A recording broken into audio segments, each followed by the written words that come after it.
Okay, right, we are live. Mic's on. Mic check, mic check. Okay, sweet. I'm gonna share this out on Twitter.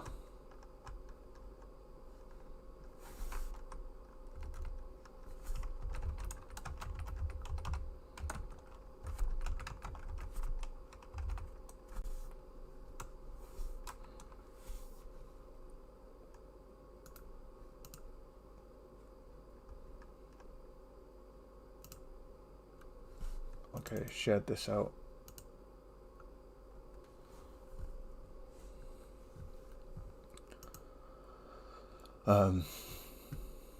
Let's see who's watching, if anyone, right now. It's a weird ass time to be. Ooh.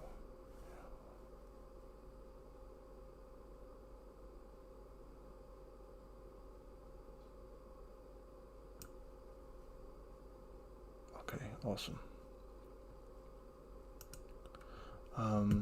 It's a weird time to be streaming, I know that much. Mm-hmm. But Well, there's no saltiest podcast today. what's good, D? What's up, Buck? A bit of a random stream tonight, my dudes. We are not we're not doing the TSGP, as unfortunately, fortunately for Salty, one of the most important games of his life is on tonight. So he's watching the football over there. So me and Chris were just like, we were kind of feeling a little bit lost, dragging our tails between our legs, kicking the sand, feeling a bit thrown to the side and a bit salty, I guess you could say, pardon the pun. And so we thought, you know what, let's chill out. Let's just talk. I know it's only 6 p.m. for you, my bro, but it's like 2 o'clock in the morning for me. Yeah, I don't know how. No, actually, no, it's 8 p.m. for me. Bro, I crashed. I've just been asleep and I woke up all disorientated. Like, holy shit, it's 1:30 in the morning. I should have been on TSGP half an hour ago, and I was like, where is everybody? I had no idea there was Yeah. TSGP tonight. Yeah, I don't. Yeah, I don't know because he said it yesterday in the live stream, but he's. I don't know. We all weren't there. And I came at the very end because I was with Omar Karaba. Yeah. But reacting to the state of play. But yeah, I don't know why he didn't just put it in the the DMs, right, so we could all see that there was none tonight. But I guess he probably thought everybody already knew, Yeah. maybe. Yeah. Easy mistake to make. I mean, I had Yeah. no idea. But and yes, guys, I'm streaming some Ghost Recon Breakpoint. I swear down, this game is so underrated now. It got so much shit when it first came out, and so it should have. But let me tell you, I promise you, it offers one of the most robust, immersive, and enjoyable tactical experiences with friends right now. Currently on PC or PlayStation 5. It runs at a buttery smooth 60 FPS on PS5. You can set all the drones off. You can remove them from the game, so it's more action based and realistic. You use camouflage similar to Metal Gear Solid. Not quite the same, but you can cover yourself in the mud or in whatever to go prone and make yourself more difficult to spot. Guys, there's so much about it that I think people are sleeping on. And I think you guys should, if you love a decent game with friends, you should give it a shot. Just my opinion.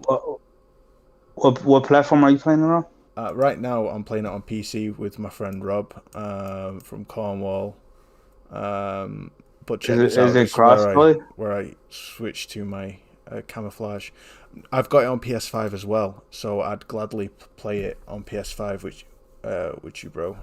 I have the game. Oh, I sweet. already got the game. I Yeah, no, don't I know have the if game. I have the it's game on PlayStation, but because I used to play because me and my friend, me and my buddies, we used to play the first one a lot. The what was it called? Wildlands, right? yeah, yeah. That's the one. And yeah, Wildlands. Yeah, we used to play that all the time. So when Breakpoint was coming out, we were like, hell yeah, we're gonna get Breakpoint. It was And disappointing at I ain't gonna launch. absolutely disappointing. Yeah, Very. absolutely. But I haven't played it since launch. Yeah, So I don't give it know. a shot, So bro. it's the same thing with Wildlands. I didn't play Wildlands at launch because a lot, there was a lot of mixed reviews around it when it launched. So when we started playing it, it was about maybe a year to a year and a half later, after numerous updates and patches and stuff like that, and this was post Division, right? Uh, for the Division 1, we used to, the same people I ran with there, we were playing Wildlands and whatnot. So we were excited for Breakpoint, but it just, I don't know, it just got super repetitive, and I don't know, it just wasn't good at launch. But I don't know how much they've improved upon it now. They've really improved on it a crazy amount. Honestly, like, just type in Ghost Recon Breakpoint into YouTube, and you'll see video after video after video telling you to get this game. I'm not shitting you. Okay. It's worth re-downloading and giving it a try with friends. Even single player, I burned so many hours playing it in single player because it offers a stealth action experience when you play it on extreme. The enemy AI is a lot more realistic now than it was in Wildlands, and it allows an experience not quite on par with Metal Gear Solid 5, but it's kind of aspiring to that. And Yeah. and congrats on them for aspiring for it, man. But like, yeah, it's surprising. Buck Rogers getting close to his plat 52. What's the game, Buck? What's the game that you're playing right now? I'd love to hear it. So what? So a lot of outrage is going on in it, Chris, about this PC. I mean, this dude commented on this PlayStation PC branding that's recently just been shown. Like, there's a big what's the word? I'm trying to think of the word. There was a post by PlayStation where they revealed the new branding for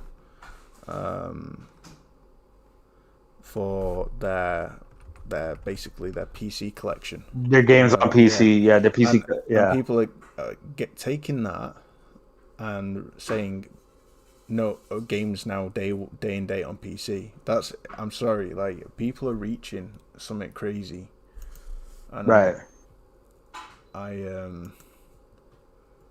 in my opinion anyway, that how does Sony merely branding their PC collection of games, making it an official brand of a brand, yeah, how does that mean that they are no longer going to be making games prioritizing the hardware of their first party hardware? It makes no sense to me. That does not mean, to whoever watches this, I doubt anyone will, that doubts, that kind of thinks this means day and date.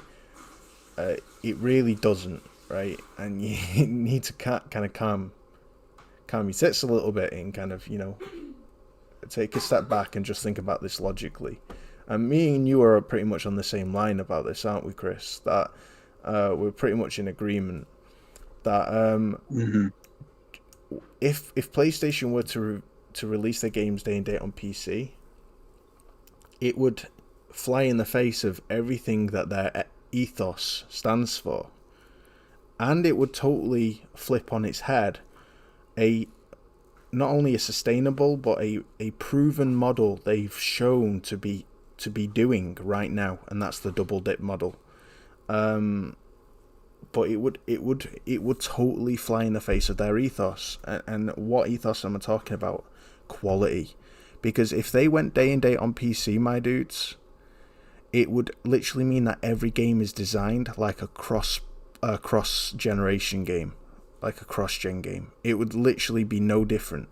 Every game would be limited and held back, because no way on earth would they make the minimum spec requirements of their game 32 gigabytes of RAM, 2070 Ti, NVMe M2 SSD of 5,000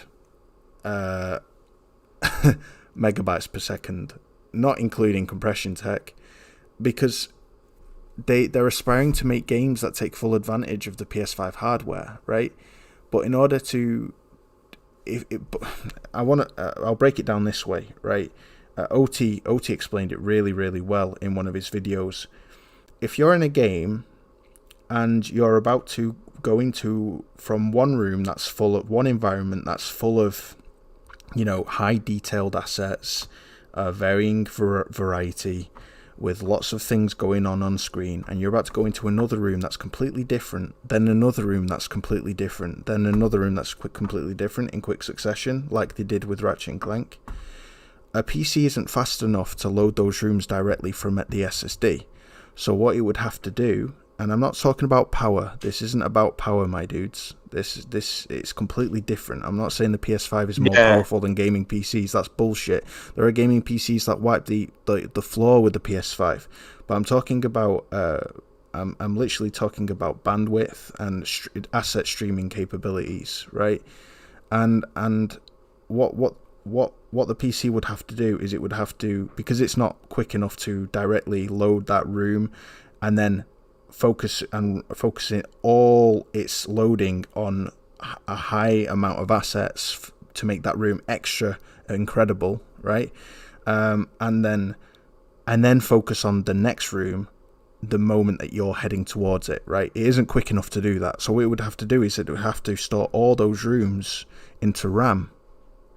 But in order to store those rooms into RAM, like 3 or 4 rooms, those rooms would need to in total not take up too much memory.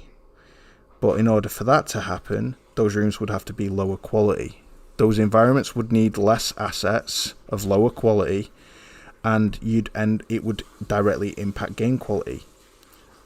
Whereas the PS5 could load those rooms in less than a second and a half, 2 seconds, right? Each one from scratch. It wouldn't need to store those rooms in the RAM in advance,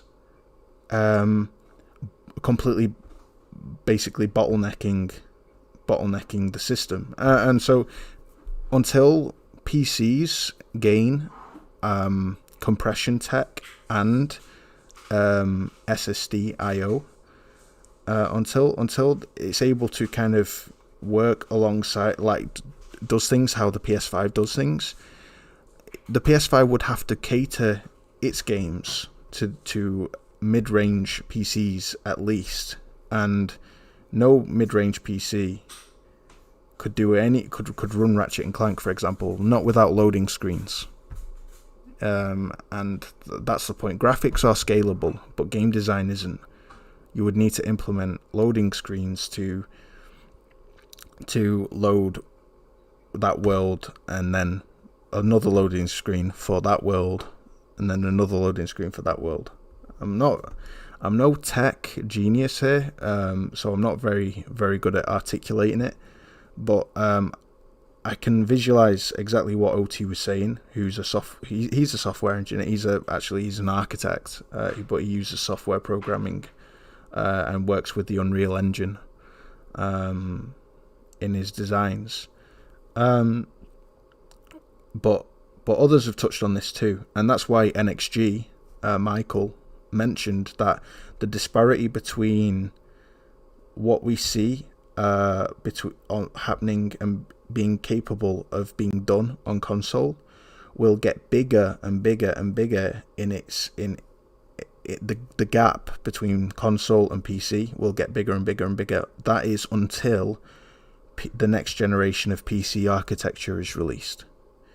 Right, which they are working on. Yeah, absolutely. And one of the things, okay, so I was in spaces for a very long time today and talking about this was many different people. And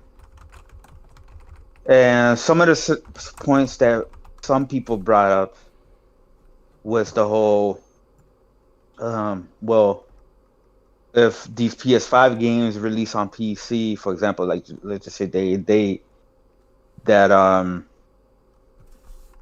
Sony doesn't necessarily have to have design it around a PC that's lower spec than the PS5. They can still raise up the minimum requirement for PCs to be on par with the PS5. But then one thing that they were saying was, well, you know, for like Nix's, like instead of having Naughty Dog split off to also work on a PC port, that Sony can have Nix's alongside Naughty Dog. That way, it doesn't take not any resources away from Naughty Dog and whatever. Which I thought was, I don't think that's a valid argument at all. But what do you say to people who saying that? Because I was rebuttaling them, but that's something that kept coming. That some people were trying to go. Not all people. Most people were understanding that. Yeah, you're absolutely right. That when you have this custom design hardware, right?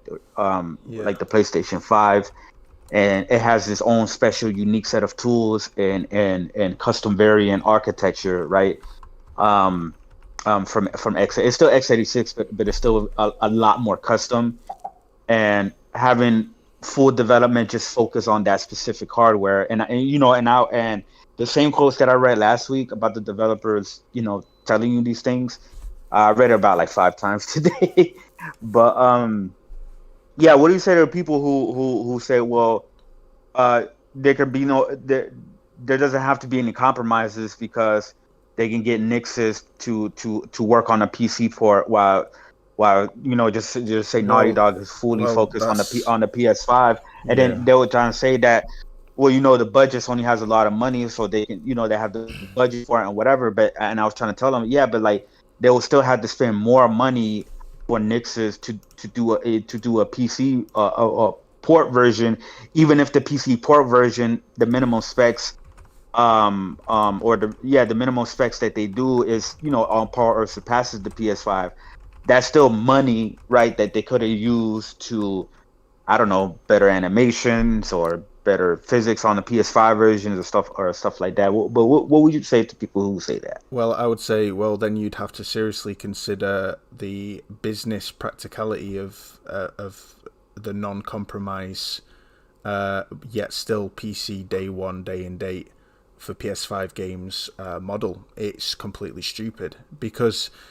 Why would you think that Sony would not say, listen, we need this game. Remember, this game's going to be coming to PC as well, so we need you to make sure that this can run on a hard drive.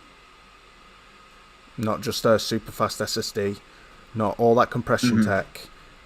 If you guys want to enrich the environment with high levels of assets and use the SSD tech for that, go for it. But the core game design, we need it to run on a 970,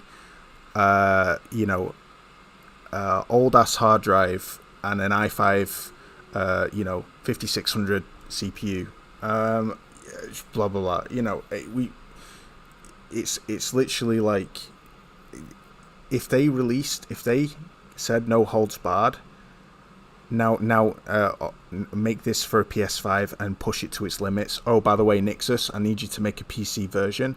Nixus would go, how the fuck do you expect us to make this for PC? How the fuck do you expect us to port this over to run on a PC rig? We'll just go out and buy 64 gigabytes of DDR4 RAM whilst we're at it, and get that highest budget graphics card to brute force it. And again, this isn't about power. This isn't about a PS5 being more powerful than PCs. It's not. But it is more capable in certain key areas that Sony first-party studios will be utilizing and pushing. And so for those games to sell on the PC market, that couldn't be the case, because it would need to be accessible to a lot of PC gamers, and it would be worse than Crysis if it wasn't. It would be like, can this PC run? Yeah, but can it run a PS5 game? Can it run? I don't know. We're not seeing these games yet. Ratchet & Clank was like a prelude, right? It was skimming the surface, and it was a foreshadow of what will be possible on a much larger scale with the PS5 compression tech. It was giving you a little tech demo, right? Now, could a high-end PC run Ratchet & Clank? Absolutely. Easily, right? It could run Ratchet & Clank. Could it do those transitions in Ratchet & Clank? Yes, if it had maybe 32 gigabytes of RAM, maybe more, right? Because the SSD, you haven't got unless they had a super fast SSD in there, like one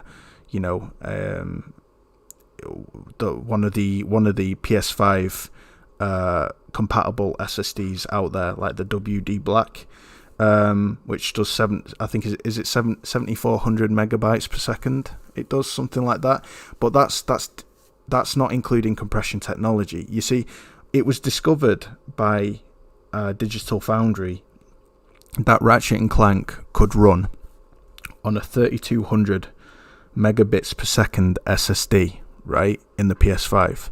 That's 1800 megabytes per second lower than the recommended spec. And people were running with this and going, Sony lied. They didn't lie, because first of all, it was a recommended minimum SSD speed, and that SSD that is lower is still compatible with the PS5. They haven't stopped you from buying an SSD that is lower than the recommended spec, as long as it's the right type of SSD, and it's a 4-channel SSD, right? It's 4 channels. Now, the thing is, guys, to remember with this is that was,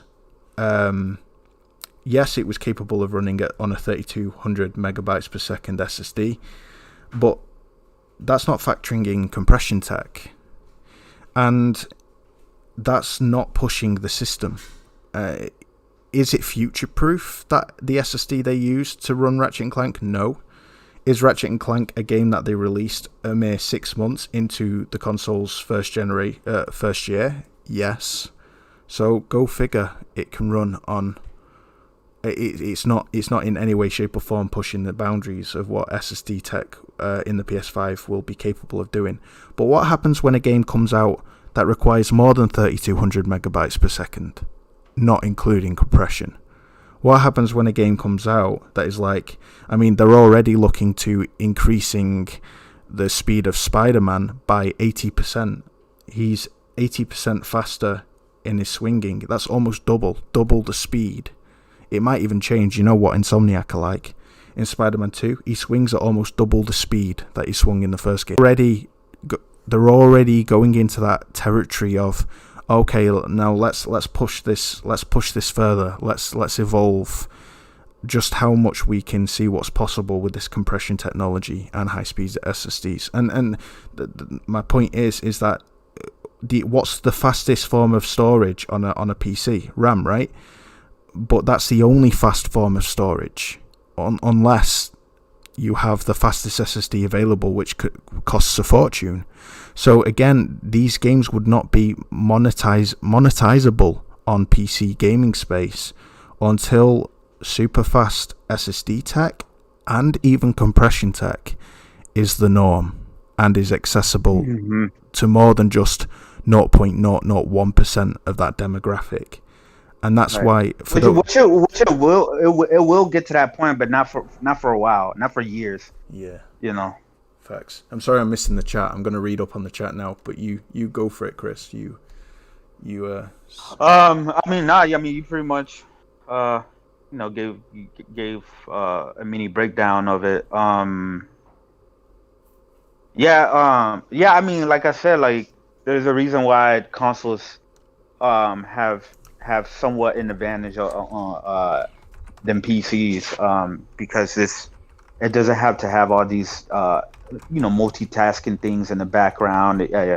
They can have things specifically designed for the hardware that were essentially probably be bottlenecks in desktop PCs and whatnot. This is one of that was like the main focus of the PlayStation 5. If you listen to the road of Mark Cerny, is having this hardware for developers to where the what used to be compromises and barriers before and bottlenecks before, it's just completely gone now.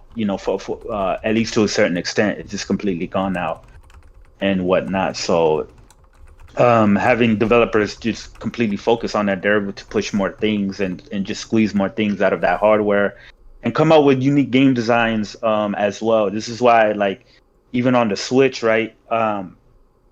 What games on the Switch are usually the highest of quality? It's usually the first party, right? If you look at all the third party games that get ported over to the Switch, even the ones that come day and date, they usually end up running like shit and have a lesser quality or whatever than games like when they have their full development focus on, like a Zelda or a Mario Party, not Mario Party, Super Mario game or Splatoon or something like that. So yeah, for the sake of being able to innovate and push gaming and stuff like that, you need custom hardware like a console to where developers can specifically design for it and be able to get a lot out of it. This is why exclusives are extremely important. I don't get the whole multi-platform is not going to hurt anybody or whatever. Well, yeah, I mean it could hurt the development process. It can slow down the development process. It can take resources away from things that will be more important for developers to focus on. So there's always going to be a compromise when you do that. So this is why I hope that Sony doesn't do the day and day, and I think that they won't, at least for a very long time. I'm not going to say never, because you can never say never, right? There's strategies can completely change. Well, I will say this. I would say for the most part, for their big AAA first-party games that tend to push, or that are genre-defining and pushing tech and stuff like that, I don't see those going day and day on PC because of the reasons that Woody mentioned. But you may see some multiplayer titles, right, or some of these second party deals, for example, like maybe the Jade Raymond or the Firewalk Studios or whatever, right, or maybe one of the multiplayer games that Firesprite is working on. You may have those games go day and date with PC because they probably want more a bigger base for multiplayer games, and have a better chance of longevity of player base with that. But maybe you'll see that, but for the most part, like Spider-Man 2, Ghost of Tsushima 2, whatever Santa Monica's working on, as whatever big game they're working on, whatever the big game that Firesprite is working on, their single player, mature theme, Wolverine and stuff like that. Nah, man, I want the development to go as efficient as possible and be fully optimized for the PlayStation 5. And for them to take advantage of all the unique features that the PlayStation 5 has over PCs, over desktop PCs and whatnot. That's beneficial for gaming, it's beneficial for the gamers, for the industry. So, and unfortunately, most gamers, especially here on social media, YouTube, Twitter, or whatever, even like a lot of the hardcores, unfortunately, they don't understand that. They don't understand that this is why you see them just carelessly saying, "Nah, nothing's gonna happen. There's gonna be no effects at all with games going day and day on PC. Everything's gonna be fine. Look at these multi-platform games." Well, yeah, look at multi-platform games. Barely any of them are at or even near the level of quality exclusive games like Naughty Dog or like Santa Monica. And a lot of that absolutely has to do with talent. But even with that talent, they still have the advantage of just focusing on a single platform and not having to work design around other things like, you know, other configurations and stuff like that, hardware. So yeah, for me personally, man, I want these games to come out the best way that they can be. Like even like Square Enix, right? With Final Fantasy VII, with the remakes and stuff like that. You know, they said that they want the games to be these games because it's so beloved. It's such a huge legacy. Is my favorite game ever and stuff like that. And they really want to put a lot of care and the effort and passion into this game to the point where they said like they want the development to go as efficiently as possible and as smooth as possible and to get these games out at a timely fashion. And the best way to do that is to just focus on a singular platform at once, you know, rather than, because I don't think Final Fantasy VII Remake would have came out the same way that it did in terms of the quality that has come out. If it was multi-platform from day one, I think there would have been compromises with that. The same thing with The Last of Us. If The Last of Us was also on PC, I think there would have been compromises with that, and it wouldn't come out as polished and as high quality as it was. So, but I don't know. I don't know that for sure. I'm just assuming. But yeah, so you don't want to see a world where these game comes because look at Xbox. Xbox is a perfect example. I don't think we're ever going to see Xbox push tech and quality and innovation in game design. Well, they might have innovation in certain game designs, because game designs, whatchamacallit, we have a lot of indie games, right, that are pushing innovations and stuff like that in game designs. But when it comes to AAA, let me preface that, when it comes to AAA pushing innovation in AAA quality and game designs, them having to port for the Series S, which is a completely lower spec version, and also with the PCs as well, PlayStation exclusive are going to be the best looking exclusives, even out of both of them. So this is why they were trying to tell you that don't worry about the T flops, don't worry about the CU counts and stuff like that. Yeah. The way the PlayStation was custom designed and stuff like that, they're able to take more advantage, and it is more advanced.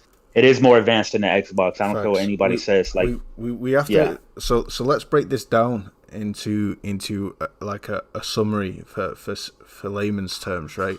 Because I'm a layman. You know, I'm not an expert, but I'm able to understand in the key basics why this day and date just won't work for PlayStation and why it's not going to happen.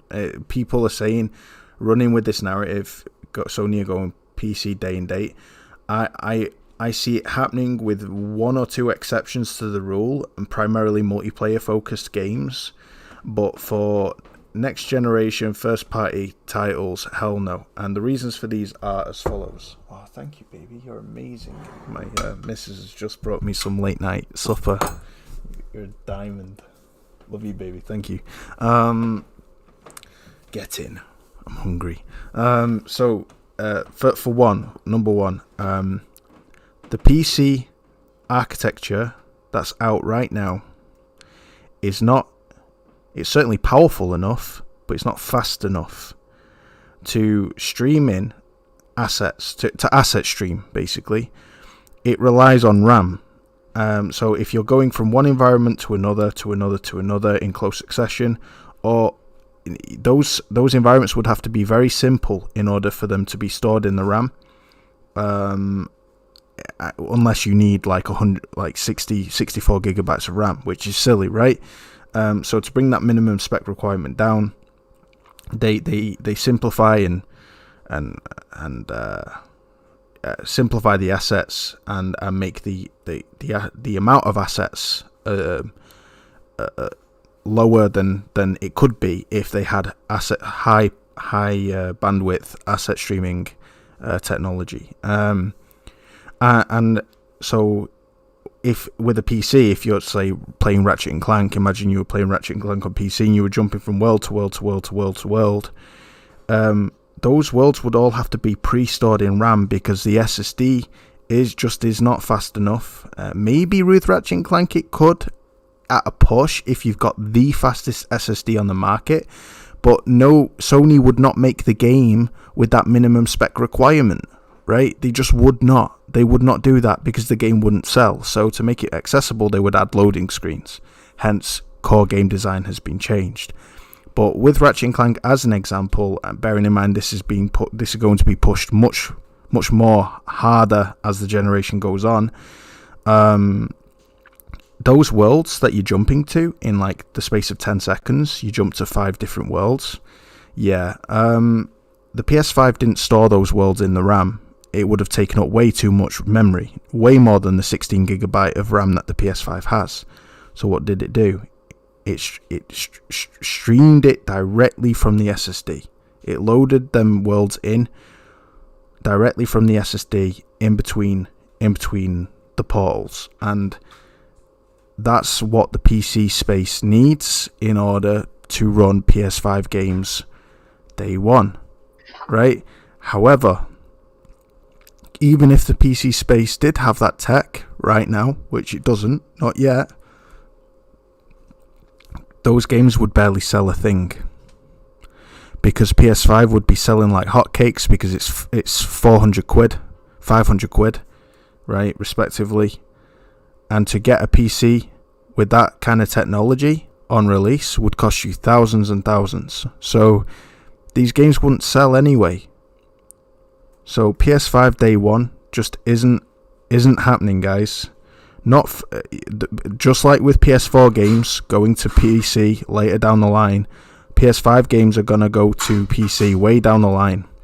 Probably after the PS6 is released. It's gonna be no different. You're gonna get some PS5 games that are scalable to PC even now, like Demon Souls, maybe Ratchet and Clank at a push, or Returnal. Yeah, Returnal. That would be fire on PC.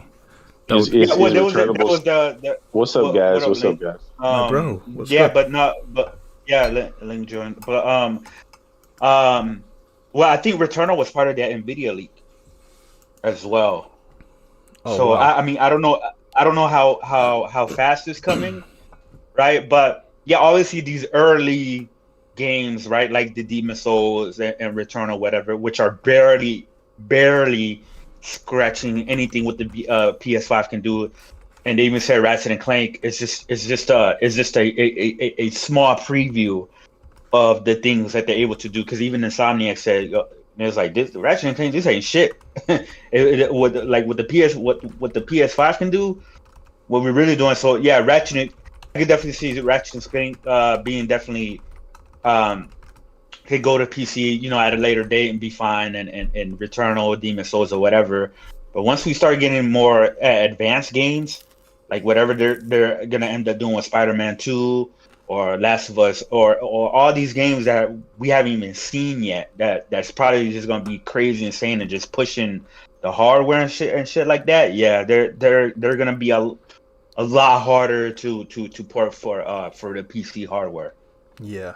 In my opinion, I think so. So, Link, introduce yourself, brother. I don't know if I know you. I think I've seen your name around, but tell us about yourself. Sorry, forgive me, bro, for not knowing you. Man, it's cool. How do you have the link then to the Discord?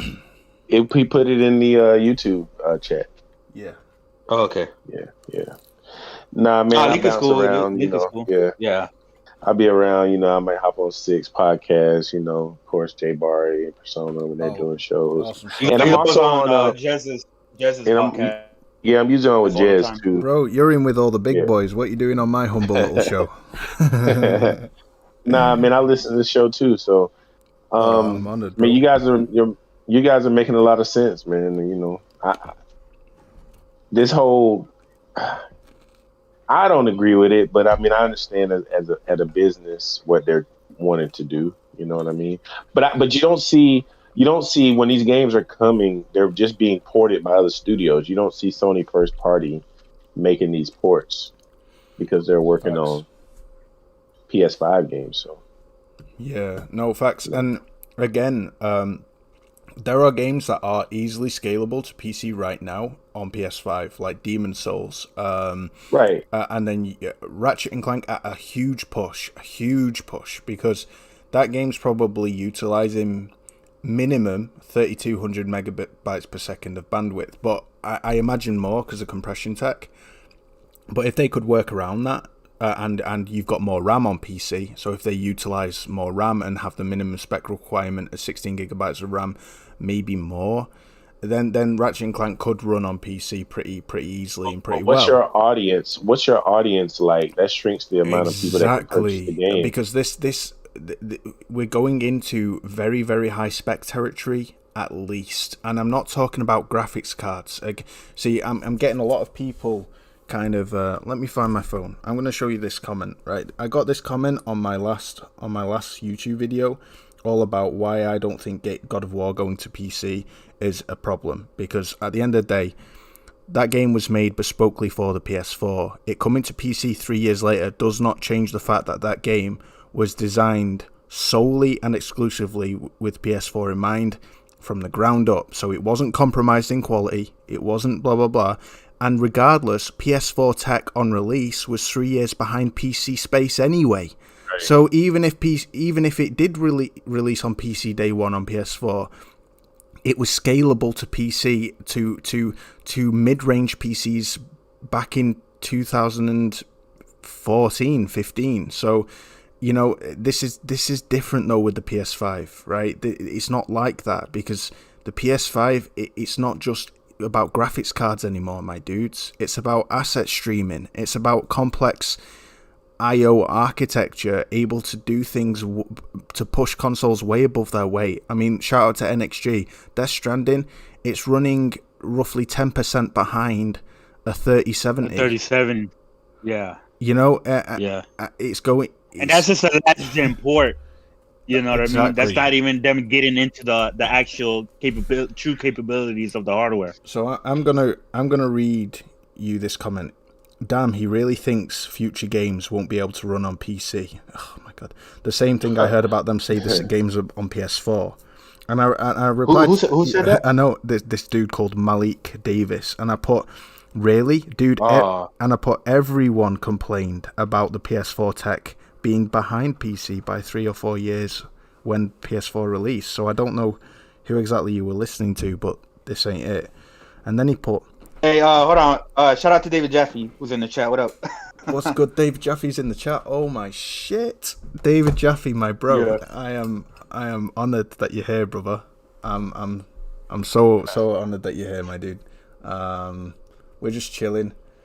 And streaming and talking about the whole PS5 day and date thing on PC. So I think when PC gamers in particular speak, they're not speaking for the whole, because most people don't have these super powerful rigs with these ultra fast SSDs. Mm-hmm. And so you have to code the game for the lowest spec on PC. And I don't think that's what they're understanding. So the experience that a PS5 user is getting is not the experience that most PC players will be getting. Yeah. With these ports.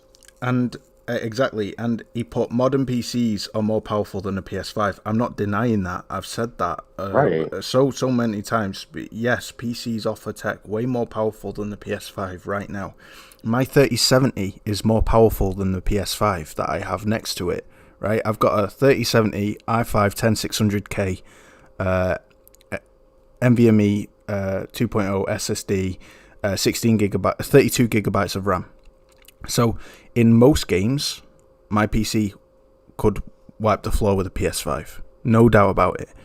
But that doesn't necessarily mean that my PC could asset stream complex and varied assets without filling up the RAM, and probably it needing more in games that are coming out in the future. And so this guy put, the fact you think PCs would need 32 gigabytes of RAM to run Ratchet and Clank proves you don't know shit about hardware. And he put, this is why I say console dudes shouldn't talk about hardware. Most of them don't care about it and don't even know what the fuck they're talking about. So hats off to him for being funny. But I just put to him, you're conflating GPU power with bandwidth. No one is arguing PCs are not more powerful. This is where you're showing that you can't listen. I was talking about the PS5's ability to load the next room and the next room and the next room and the next room on the fly without ever needing to store all those rooms into RAM in advance. PCs right now cannot do that, meaning you need a shit ton of RAM. Which then brings down, like you said, the player base who would play it, because what amount of PC owners have 32 gigabytes of RAM minimum? So this is the point. It's not that PCs cannot run PS5 games now. Certainly they can. They can run pretty much all of the games that are right now out on PS5 pretty well. But it's these future games that are coming out that are pushing compression tech and bandwidth and asset streaming capabilities of these consoles, which are far more advanced than what's currently on the PC space. And again, asset streaming is completely different to GPU power. So yeah, no, but wow, that's awesome that Jaffe's here in the chat. Right, but the PC doesn't have the I/O system to move the data like the PlayStation can, so you have to brute force it. Exactly. So, that's why like you're saying, you would need more RAM. Yeah, 100%. And the PC is good for the vast majority of games. It's better. Like, honestly, I was tempted to buy Guardians of the Galaxy for my PC, not for my PS5, but I'm only getting it for my PS5 because I'm not very sentimental, and I tend to trade in for credit my games after I've completed them, and I put that game towards a new game. I don't buy pre-owned, but I like to get more money from my games so that I can buy a new game and buy more. So I've got Guardians of the Galaxy on PS5. But Kena, look at Kena, right? Kena, its actual geometry textures, its tessellation, and its floor textures on PS5 are quite low settings compared to PC, which is surprising. So there are things that the PC can do much better thanks to far more powerful GPUs, but the game design that is still the same game design that's existed for decades now. The game design hasn't changed, but we're talking about game design that has changed, that is coming, that are PlayStation first-party titles. The core game design is changed to take advantage of a whole different kind of beast, maybe not as powerful as current PC specs that are available today, but certainly more capable. It's like in different ways, and yeah. But I feel like I'm beating a dead horse. Yeah, but yeah. Then when you look at like for example, like what I think when they were talking about like when they were talking to a variety of different developers about what they would like to see in the next generation PlayStation. The number one requested feature, was the SSD. Like whenever the developers ask for, what they want hardware wise, most of the times, from what I've seen, I don't know, somebody can correct me, but from what I've seen is they usually ask for, they're always asking for more memory, more bandwidth, RAM and stuff like that, and obviously like the SSD. Because remember, I think it was the 360 where Epic Games had told Microsoft to up their RAM, right? When they were designing, I guess when around the time they were designing Gears of War, they told them to, hey, we need more RAM in this hardware or whatever. It's never usually, hey, we need more T-flops or stuff like that, right? Yeah. These like raw specs or whatever. They usually ask for other things, like was like the memories and bandwidth and like being able to relay the information as fast as possible, between all these different moving parts or whatever, are usually the things that developers ask for the most, not necessarily like higher T flops or anything like that. So that's why last year when the specs were revealed for PlayStation 5 and versus the Series X, everybody's just assumed, hey, higher T flops, higher CUs But mean automatically better hardware and more efficient and it's no better different to a performing. PC, Yeah. and that's the problem. That the Series Right. X is no different to a mid-range to mid-high level PC. Now, the software solutions that they're still, I don't know. It seems like they're still working on, like sampler feedback. That shit. That shit's to make up for the fact that the hardware is very PC-ish, right? It's not doing what PS5 can do natively from the hardware, so they're looking to create this advanced software algorithm called sampler feedback that enables incredible asset streaming capabilities. And if that does take off, then Xbox Series X is still in the game, 100%. And if PCs can make use of that as well, then we're laughing. Then PCs would definitely be able to run PS5 games. The Xbox Series, it is a good hardware, right? And they're gonna have things that really prepare it or propel some of the games that's going to be on there. For example, like the velocity architecture and whatnot, right? I'm pretty sure that's going to do cool things. But when we comparing it to how efficient and the speed of the PS5 and what the PS5 is doing, yeah, the PS5 is going to be doing more. This is why you heard people like Jason Schreier when he was talking about developers told him that in several ways the PS5 was better, because it's not just about like the raw specs and the raw hardware or anything like that, but they also unified the memory, so they had like no bottlenecks or whatever. Other than Microsoft, they went for more like split RAM, right, or something like that. It was like 10 gigabytes of super fast memories, and then the rest of the 6 is like slower or something like that. That's gonna be some bottlenecks there. Chris, but go ahead. Look at the game like the Tourist. What do they say? The faster GPU and the memory configuration on the PlayStation allowed them to push 8K where they couldn't do it on the other console. And you know what? I really think, right, because we're still in cross-generation games, so there's still, like the whole backwards compatibility and some of these last-gen engines or whatever, like they're able to push more on the One X, so therefore they can get higher resolutions on the Series X, versus the like the PS5 as of right now. But once we start getting these games that are fully developed for next generation and next gen engines and stuff like that, even like with like the Unreal Engine 5, I wouldn't be surprised, man, if you see if you start seeing the gap between the PS5 and the Xbox. I wouldn't be surprised, and I think a lot of people are going to be surprised. But I don't know.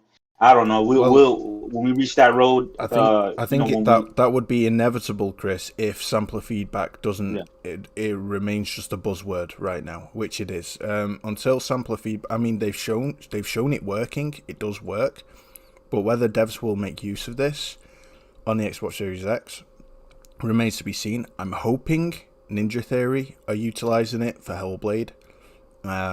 Because they seem quite woke with the tech side of things. They're quite savvy. They're experimental. They're like a baby insomniac. Bless them.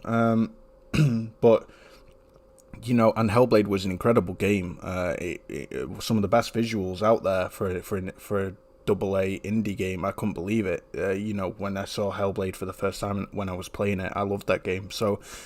But if sampler feedback comes out, then that would literally prevent PS5 from completely destroying the Xbox Series X. I still think the PS5 will have the Xbox Series X beat, because not only is it enabling SSD, not only is its minimum required SSD spec more than double that of the Xbox Series X. But then you've got the compression tech as well. Oodle plus Kraken is a beast. I mean, what it's allowing is is not only like the amount of room a game takes up, but allowing the streaming of assets to be faster too, because you're streaming more assets in a quicker amount of time because those assets are smaller. And so it's a multiplicative effect, which is why already with the lowest of low SSDs available for the PS5 that are way below the recommended minimum spec, you're still able to run Ratchet and Clank nigh on perfectly. Because what else? I want. Yeah, go ahead, Willie. No, go for it, bro. Go for it. What I was also, I feel like I heard a dev from Insomniac saying that they didn't even have the dev kits that they were using didn't even have the full. Yeah, facts. Shout out to Leviathan Gamer. He said this. Yeah, the dev kits that they were using didn't even have the full SSD bandwidth of. So. No, that's true. For which platform? For PlayStation, the Insomniac wasn't able to. They didn't max out the dev kits because the dev kits that they had didn't have the full SSD speeds. Yeah, and didn't and if correct me if I'm wrong, Willie, or help me out with this if my memory serves me correct. When Bluepoint was talking about Demon Souls, didn't they say they were only using like one core or some shit like that? Well, actually, Logical Nonsense in the chat said the exact same thing earlier on. I haven't seen that. I must have missed that news, but I was like, holy shit, for real? So what is it? So basically, let me look that up. Demon Souls only uses basically one core of the PS5, and I'm gonna have to search this up myself. That's what I heard. I'm not sure though. I'm gonna search this up, and if I find anything, I'll stream it on the. Who said it in the chat? Logical Nonsense. It's not using. If you can find that for us, and like I don't know, DM one of us, because I heard that too. But I want to get the concrete information on it as well. Well, I mean, if you think about it, they didn't change the core logic of the game or the game engine. They wanted to keep still that a PS3, intact, so it's still mainly a visual, for the most part, a visual upgrade. Yeah. Yeah. Honestly, like, this console's nuts. But again, it's not. We're not saying it's more powerful than high-end PCs. There's a difference between power and bandwidth and streaming capabilities, and the PS5's just got the capability to do what PCs would have to brute force with an insane amount of RAM and other things too. But yeah, that's crazy. I didn't know that about Demon Souls. That was news to me tonight. So I'm gonna try and find an article or some shit that touches on that. No, I think they talked about it in the little documentary that did, or it might have been the Game Informer interview. I think it was they made on YouTube is probably when they mentioned it, but I don't know. I gotta go back and see all that stuff too. You'll have to forgive me for the long breaks, guys. Sometimes I'm eating and I don't want to eat down the mic, so. So I think. Go on, mate. Go for it. You know what I mean? You're not even talking about the cache scrubbers, which is something unique to the custom to the PlayStation, which allows it to dump that data. Exactly. So it's fine-tuned to run gaming. I mean, to run games, at a very high spec for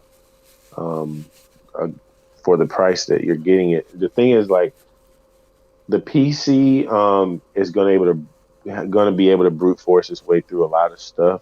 But what if these PlayStation 5 titles start coming to PC? The minimum spec PC is going to, especially the storage solution that most people are using. I don't see how you're going to be able to run most of these games with mechanical drive. Or some of the stuff that people are still playing games on PC. Exactly, and even with that being the case, this hardware would need to be accessible and affordable. Right. Otherwise it won't sell. So I don't see PC day and date happening for a very long time. Yeah. If at all, this whole generation, I just don't see it, because PS5's in that unique position where it's actually more capable than PCs, that even high-end PCs in specific areas. And we've not really had that before, have we? Where a console is actually outperforming a PC. The PC space. Yeah, when the 360 came out, that 360 was more powerful than PCs on the market at the time. Wow. Yeah, I remember that. You remember that, Jess?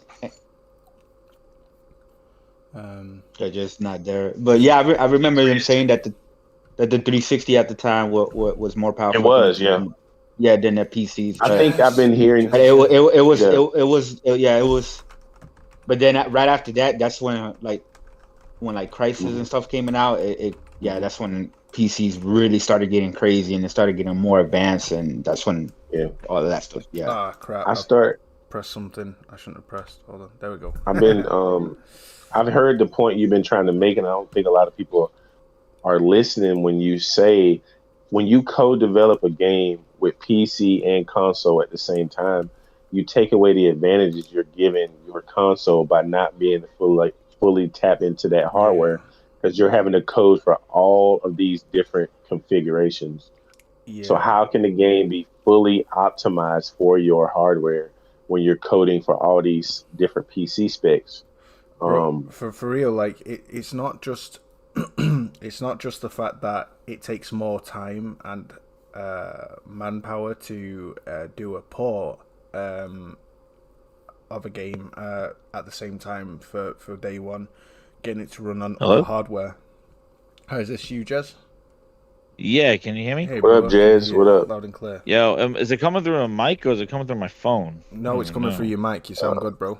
You sound What okay. up, Cool. Booster? Yeah, sorry, I heard my name.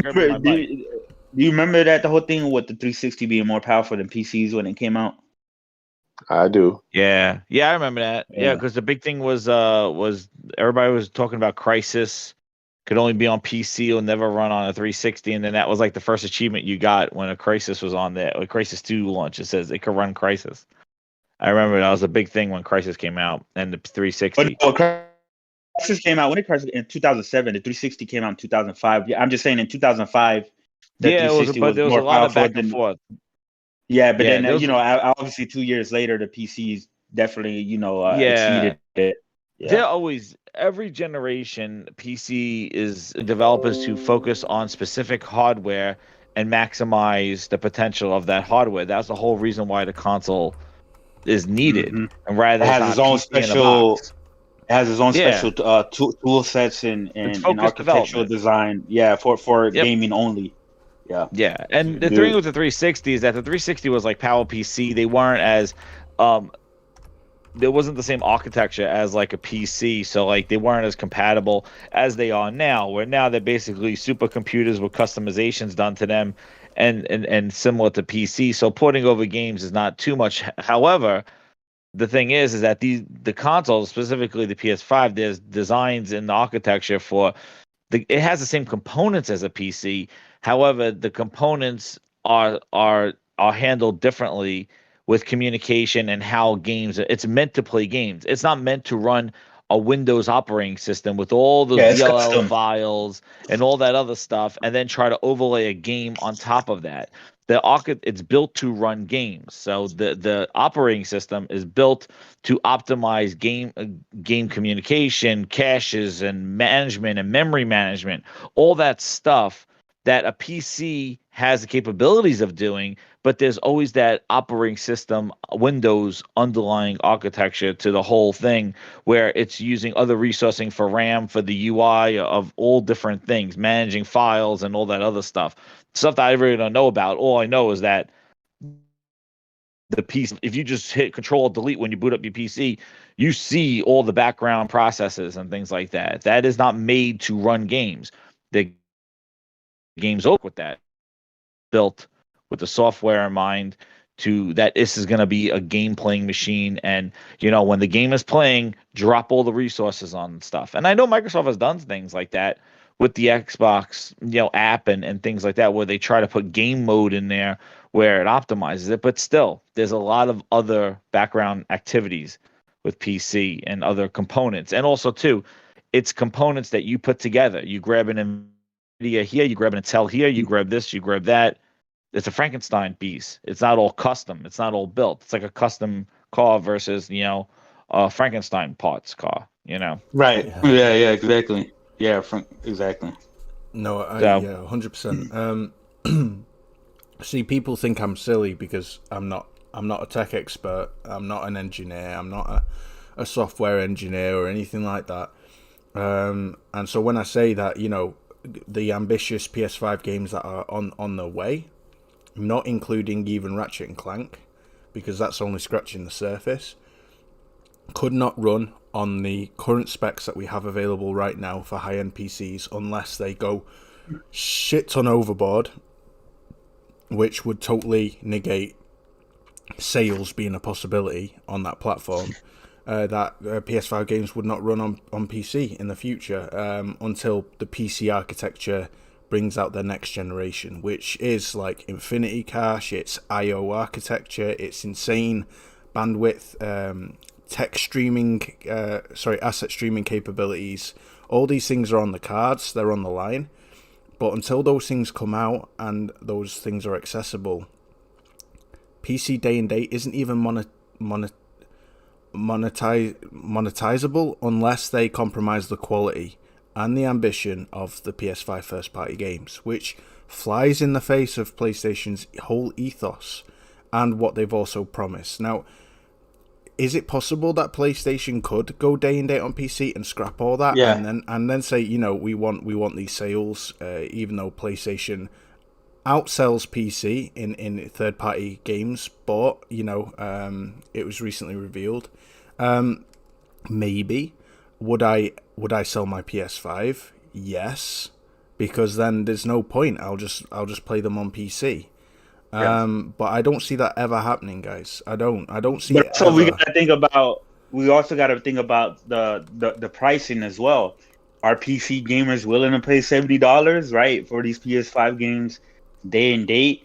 You know what I mean? And I hope Sony doesn't do a whole thing where it's 60 on PC and 70 on PS5. You know what I mean? Like I don't see that going over with gamers. And if it's $70, is that going to prompt? Because you know how PC, they're all PC fanboys all about. No, companies are greedy, and we're never going to pay more than these games or whatever. Where that cause them to pay more, so they lose money and stuff like that. It's just I honestly don't really see the whole day and date thing happening for an extremely long time.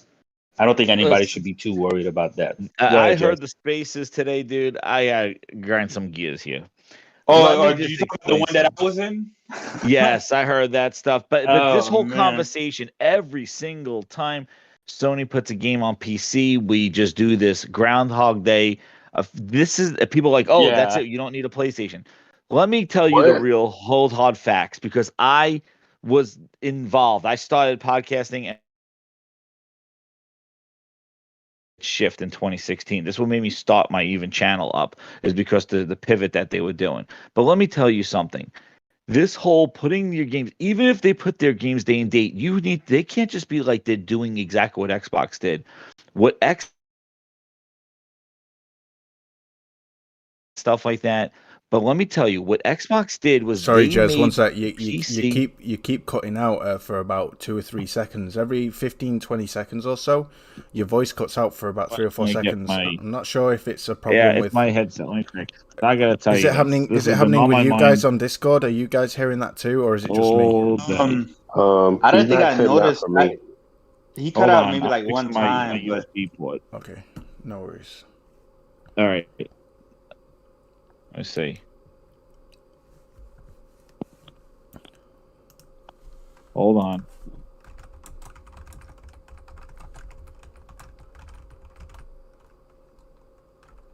Can you hear me? Yeah, loud and clear. All right. Okay. So what I'm saying is I'm gonna have to calm down because maybe I'm yelling too loud and my mic is blowing out. Who the hell knows? The thing is when Xbox did this, they pivoted to PC. They made PC the premier experience in the fact that they put their games on PC, free online gameplay. Your friends are there with you. You could chat with everybody.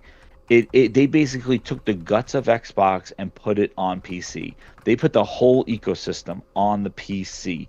In addition to putting their foot down and saying everything we will ever do moving forward will be day and date. Everything that we do, we didn't know what they were making. We didn't know what games they were talking about.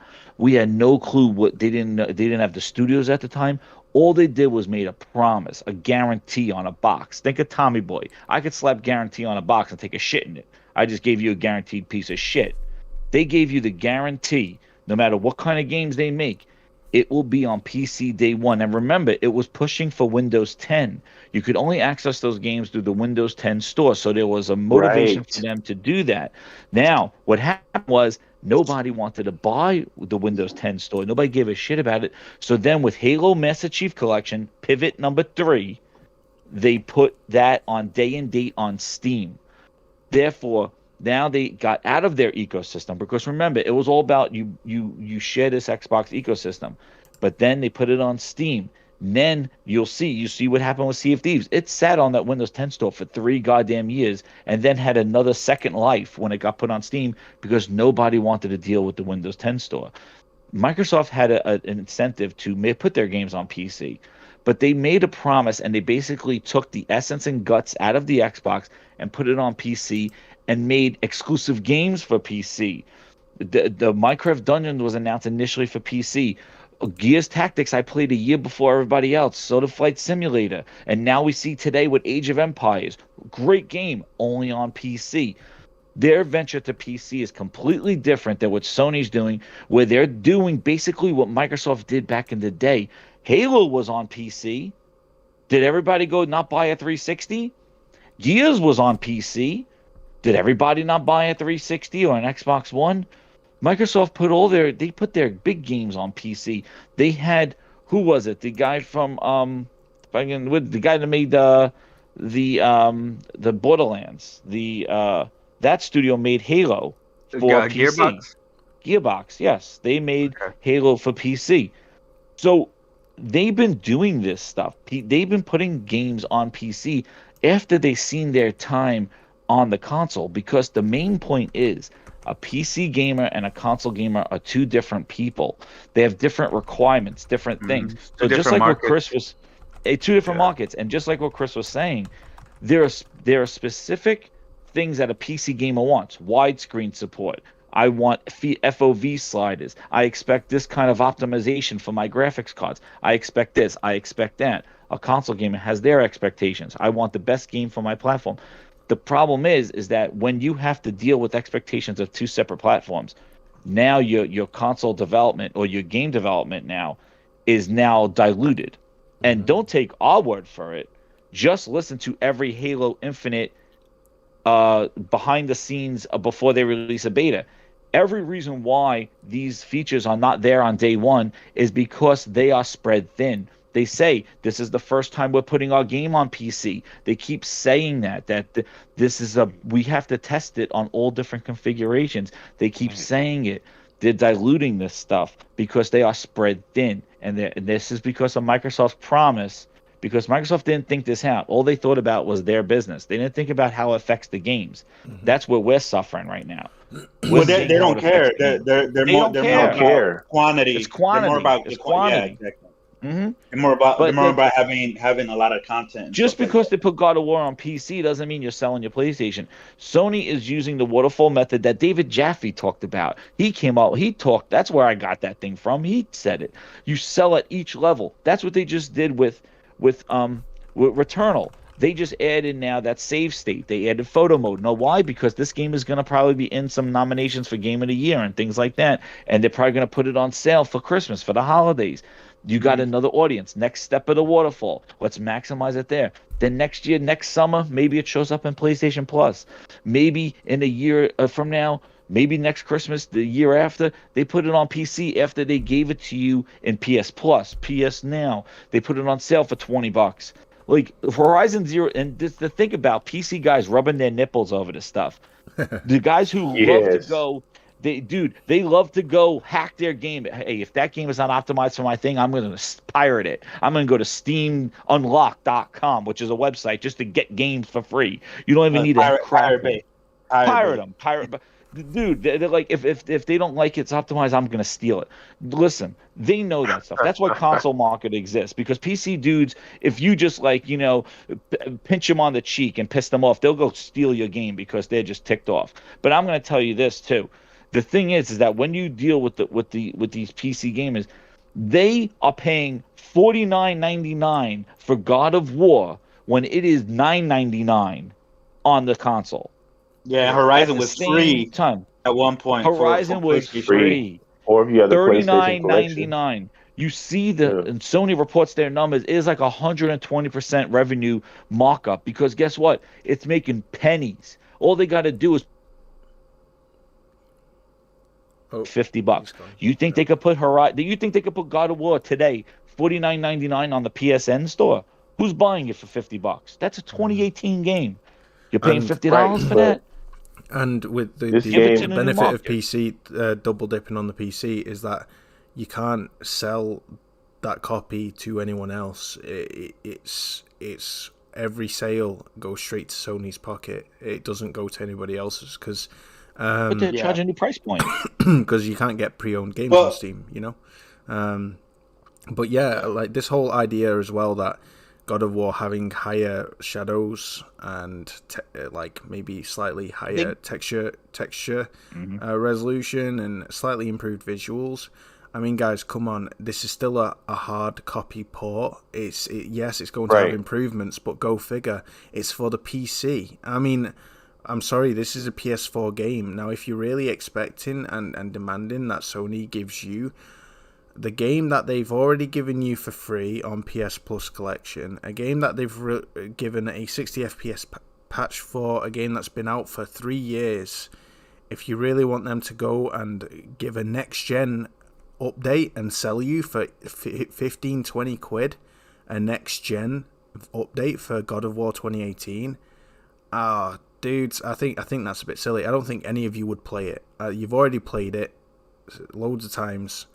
I mean, just enjoy it. That you just say that you've enjoyed it and know that you enjoyed it back in 2018, and when the 60 FPS patch landed, maybe you played through it again, maybe you didn't, maybe you just tried it out for a bit and then got used to the 60 FPS and thought, it's still the same, it's still God of War. That's kind of what I do, right? This whole 60 FPS thing, it doesn't fundamentally change the game for me. It doesn't. I go back and it's like, in my mind's eye, I remember those games in 60 FPS. I don't remember those games being a slow ass kind of. That's why I like Death Stranding and Ghost, like what they did with that. They added content plus they gave the update. Yeah, exactly. Real quick, and this is a side note. This is off topic, but I just shared a video that OT shared on Twitter. Let's check it out. I shared it in the DMs, but I also put it in the chat. It's the next gen first person shooter. I shared this Wooly, as well on look Twitter. at that shit. Yeah, that shit look insane, bro. I'm gonna show this to everybody. Hold on. The level of destructions and interactivity with the environments and shit like that. That shit look. I don't know. I just literally just seen it. while we're on this podcast. Okay, man. we're gonna play it Crazy. now. We're gonna play it now. I've been watching this for today. I posted a video.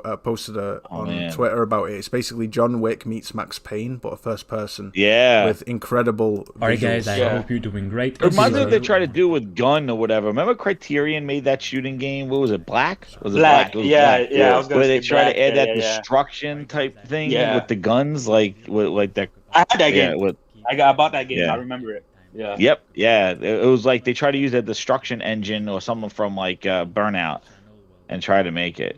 But you know the other thing with this whole like again, like they are maximizing their profits on the PC and it makes sense. But you know what's funny is that I just think that there were people that said this would never happen, and I would say never say never. Even that's why the day and date stuff, never say never, because there might be some games that Sony might put day and date on PC with console, a multiplayer game or something like that. But again, see the one thing they're getting away with that Microsoft didn't was the multiplayer, like putting Sea of Thieves on both of the same thing. And now you got people paying $60 on console, but getting it for free. And getting all the friends and invites and everything you can do. That was the main reason why it was such an easy migration for Xbox to PC, because they made it seamless. They put the whole platform basically on PC. They turned your PC into an Xbox. Sony has to do the same. Just by putting a game there 2 or 3 years later, it's not the reason to give up on the PlayStation console, and it's not hurting the console. The other thing is everything that they're putting is calculated. Just think about it. You got God of War with the sequel coming out for PS5. You have Horizon sequel coming out for PS5. You have Uncharted, the movie, coming out in the spring, or February, whatever the hell it is. So they are specifically choosing certain games. They're not saying our whole library is there day and date on December 1st.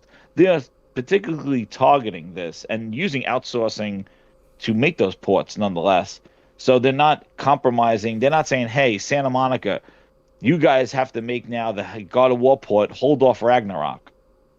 When you look at Master Chief Collection, Microsoft basically said, hey, 343, you got to port Master Chief Collection to PC. Oh, and make Halo Infinite while you're at it, too. Mm-hmm. Yeah, facts. But yeah, that's this game looks crazy. That's looking insane. That first person shooter. It looks good. Yeah, it looks crazy. Why couldn't we get these type of visuals on Halo? Oh Jesus! Don't even start. They put a because it's multi-platform. This is why I'm trying to tell people, dude. They put a chin strap Chris. on friggin' Craig, Come on, and now they're going Horizon, it's multi-platform and talent. Horizon's multi-platform. God of War Ragnarok is multi-platform. Dude, yeah, they are setting themselves up so much with that Craig image. I don't know why they're running. It's with a good that. excuse. It's COVID. I was told it was COVID too. Oh yeah, blame COVID on everything. Oh, listen, I was on the Spaces last night, and these guys were saying, "Oh, the reason why the game looked like this is because it started out as a Xbox One game," which might be probably is true, but we got games on the Xbox One that look better than that. You got games on the base PS4 that look better than that. So that's just an excuse. Mm-hmm. To be honest with you. Yeah. Everything's a friggin' excuse. The more I watch the new Halo gameplay trailer, like at first, I really, there are aspects of the visuals that I quite like. I mean, the metals look quite good when you're flying in the ship and you go past that big monolith structure, and the sunlight hitting it. The lighting's quite nice. They've really improved the lighting. It's kind of almost like a Ghost of Tsushima effect, where it might have low res textures, but the lighting makes up for a lot of sins, right? Because let's be honest, character models and textures in Ghost of Tsushima aren't that great, but the lighting is some of the best in gaming history. I mean, there is no question about it, and lighting makes up a lot of what's lacking. But the world looks the same.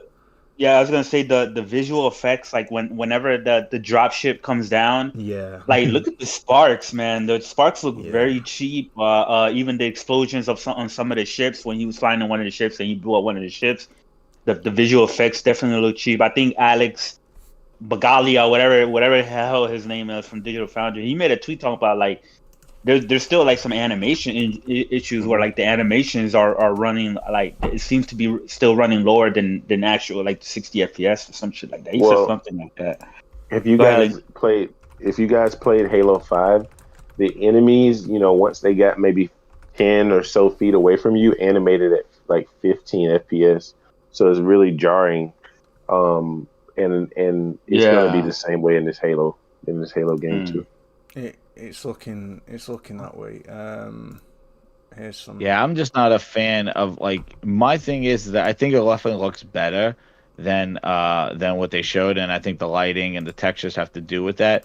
But it's still the AI and the mission structure just seem to be like it seems to be very shallow in the sense is that it's looking like the Just Cause 3. But it looks like but even those games like what I was saying I don't know I don't know who I was saying this to, but I was saying that I was saying on my own show that the issue that I have is the mission structure is like why wouldn't you add elements that would warrant like a Far Cry type, like if that's the thing that you're going for, like does the enemy can you sneak up on the enemy? Can you like do they detect you and come after you? It looks like they're just fodder. They're just standing around just waiting to get run over and stuff like that. And you just go in with a rocket launcher. Like, is that how all of them are, or can you approach them differently? Like, can you set traps? Can you do that kind of stuff? But like, if that's what you wanted to do with Halo, like, why are those elements, those gameplay elements that it's typical open world? It's gonna be like Breakpoint, where it's like is like the same repetitive mission. Yeah, that's what. By the way, like. Willie, I downloaded Breakpoint on the PS4. Oh, fantastic! That's awesome. I was saying, Jez. Yeah, it's just gonna be like the same missions, dude. Like, I don't know. Yeah. I mean, you look at the feedback like skill trees about Halo. I mean that it's a mixed bag. Let me get up my full screen capture so you guys can see what I'm doing here. Well, it's Halo, and I don't think people could really believe that Halo could be.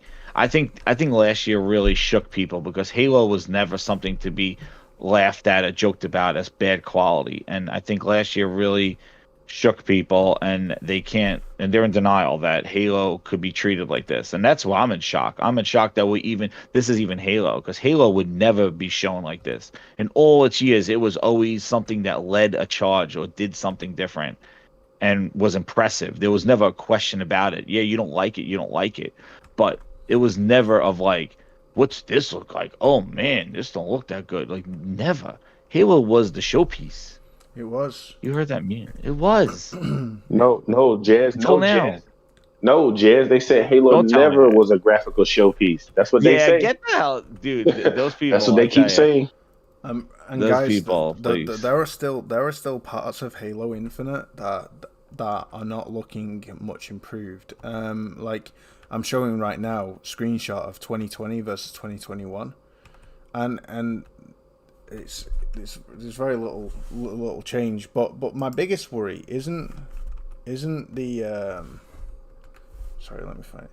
Isn't the I mean, there are shots that are beautiful. Like, I think this is quite attractive. That this shot here, that the lighting looks lovely. Yeah, the geometry and the scenery could be a lot better. In my opinion, it looks a bit waxy to me, but it looks almost like a next-gen No Man's Sky in certain aspects, which I quite like. I like the art style that they're going for, but I think there's still room for improvement.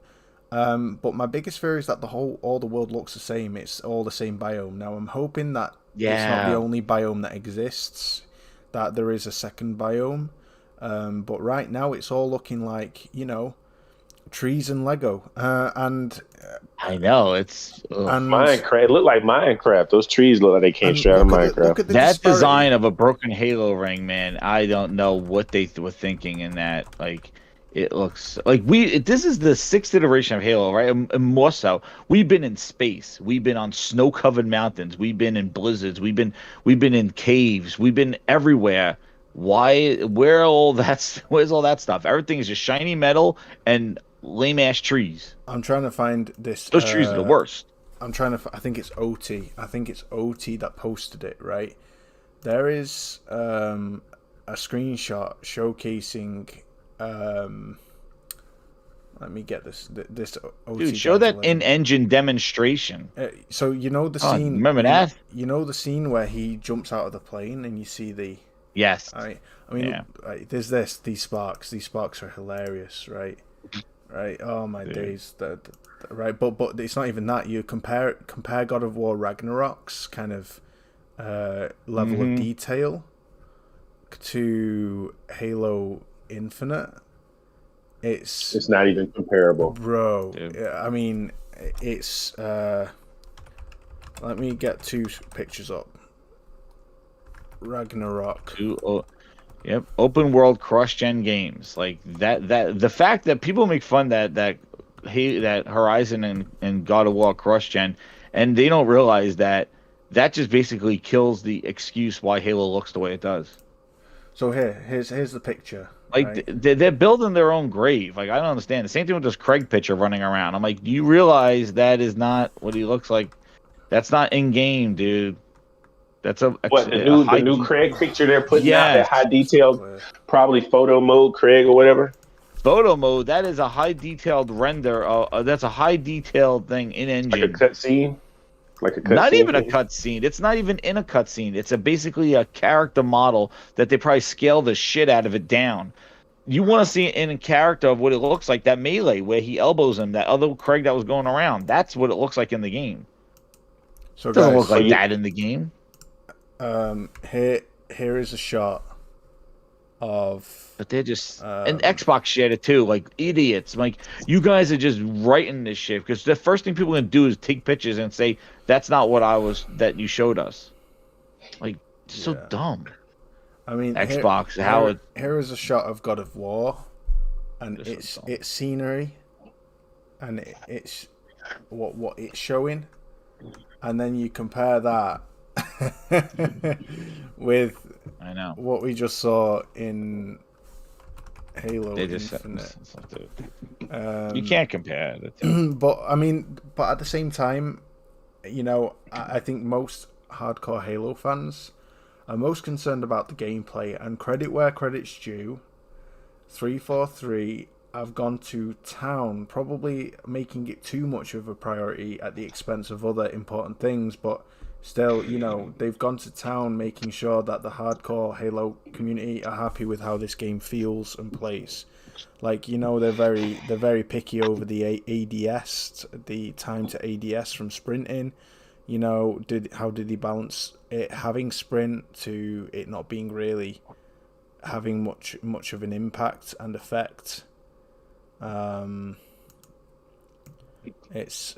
can't find the clip, but it's interesting, Wooly. I hear that they addressed that with the passionate Halo community wanted, but this is the first Halo game that they want on every device everywhere, the Halo for everybody. So why would you focus on the small Halo hardcore group to make your game on when you're trying to market this to the billions?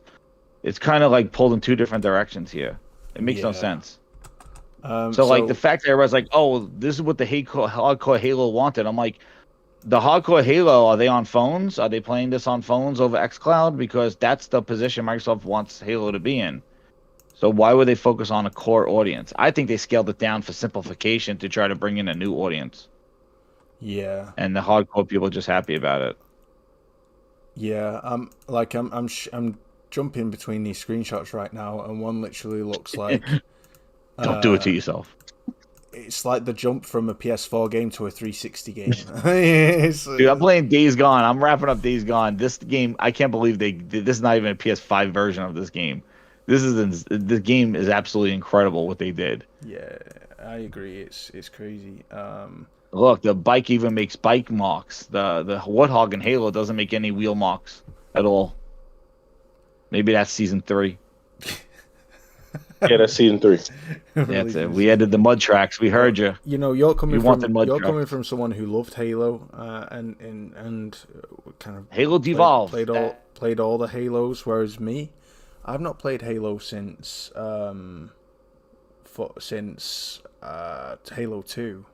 So I guess I'm not as sore kind of coming into this because of how much Halo's gone away from the tried and true Halo experience that was somewhat lost in Halo 4 and was. I had no problems with those games. Yeah, those games are still showpieces. Those games still delivered. Yeah, there were a couple of complaints. All of them did. Yeah, I wasn't a they fan were. of the Yeah, story, but they were. But think about the complaints we had for Halo 4 and Halo 5. Did that need to result in what we're getting now? It was a little tweak here. It was a little story element here, a cutscene here. There was nothing that needed a reset like this. None of the complaints needed to, like, that's what I mean. Like, people complain saying that the complaints we had with Halo 4 and Halo 5 led us to this. No way. It was a tweak here, a tweak there. Those games were too ambitious. Those games delivered, but maybe not to everybody, but still. It didn't require this. Like, this shouldn't be a result of it. It was like, hey, you sold us the Terminator 2 story and it was a slap fest. That was the complaint with the campaign. And you didn't play as much as Master Chief. That was it. Oh yeah, the whole Locke versus Chief and hunting down Chief as Locke and stuff like that. And you played more as being Locke. like that. And you played more as Locke. And that was a badass concept too. Dude, it was awesome. Like, anyway, Locke played really awesome. Like, it just wasn't Chief, but like it was Locke played awesome. And again, it's those complaints, that's scrap everything. Just make Master Chief land on a Halo ring with some bootleg guy, we're not going to name him, and roll around the ring. What? No, that's, I don't know where you got that complaint from. Like, just, you know, like, that's the thing. Like, people are like, well, Halo 4 and Halo 5 were bad. No, they weren't. They were showpieces. They looked incredible. Do you think the game would be better quality if it was not coming day and date to PC and they were just developing it for the Xbox? Yeah, but it was Series, Series X only, absolutely. 100%. Dude, I think there would be even more stuff at launch. I think we would have Forge. I think we would have co-op. I think we would have everything. Yeah. I think the problem is the PC stuff. I think that's the reason why they can't get the co-op and all that other stuff. Because just think they had to build this engine to and optimize it for how many different PC builds are there that exist in the world? I mean, the devs said they couldn't even figure out spawn points. They said they couldn't. They said that I remember that video before the first flight. Yeah. They said they have not had a chance to test all the different PC configurations. So be patient. What, bro? Yeah, it's crazy. That's what I mean. Like, the PC development is really stretching them thin, man. Like, they are stretched thin. They can't, and they say the reason why the co-op wasn't available is because they couldn't figure out the spawn points.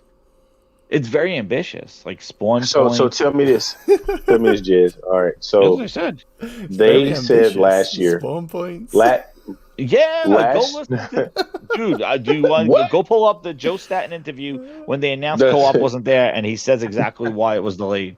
They couldn't figure out how to spawn people in co-op. That was the main reason why it was delayed. I don't know. Listen. Wooly, pull it up, please. I love to do it on my. Just pull up the interview and Halo Joseph Staten. Spawn points. No. So Jez. Sorry. Go ahead. Go on, Jez. Go ahead. Explain it. What am I searching for here? Oh, it's Joseph Staten's interview. It's the dev interview where they announced that it was like was it the August update? I think it was the September update or August update. And it was the video that they had. Joseph Staten interview, Halo Infinite update. We'll search for that. Staten. Statin. Staten. Like Staten Island. Yeah. Staten. Halo interview. The writer of the original Halo. That's where he is. Oh, Staten, yeah. So, while he's looking, look. So, Jez, you remember last year when they announced the game, before it was delayed, okay? They said, I remember the game would not launch with ray tracing. It will be coming later. Mm-hmm. Okay, we are a year later, and the ray tracing is still coming later. What's going on with that? There's your optimism. And what's hilarious, too, Link, is that they announced the super high graphics card that's like gold and green for Halo Edition AMD graphics card. Like it's like from a contest, like, and they're marketing this like amazing exclusive graphics card that supports ray tracing, but there's no ray tracing in the game.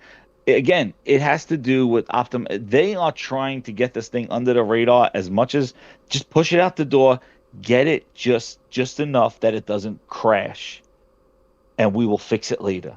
That's what they're trying to do. They're not putting any fancy shit in the game.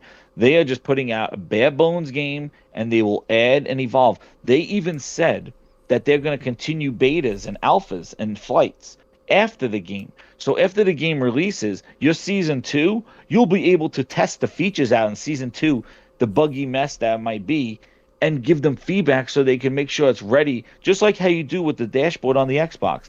The alpha ring, the beta ring, you're basically testing and making Halo with them. It's a journey with them. He says it in the video. That's what you're buying. Podcast, yeah, my phone went out.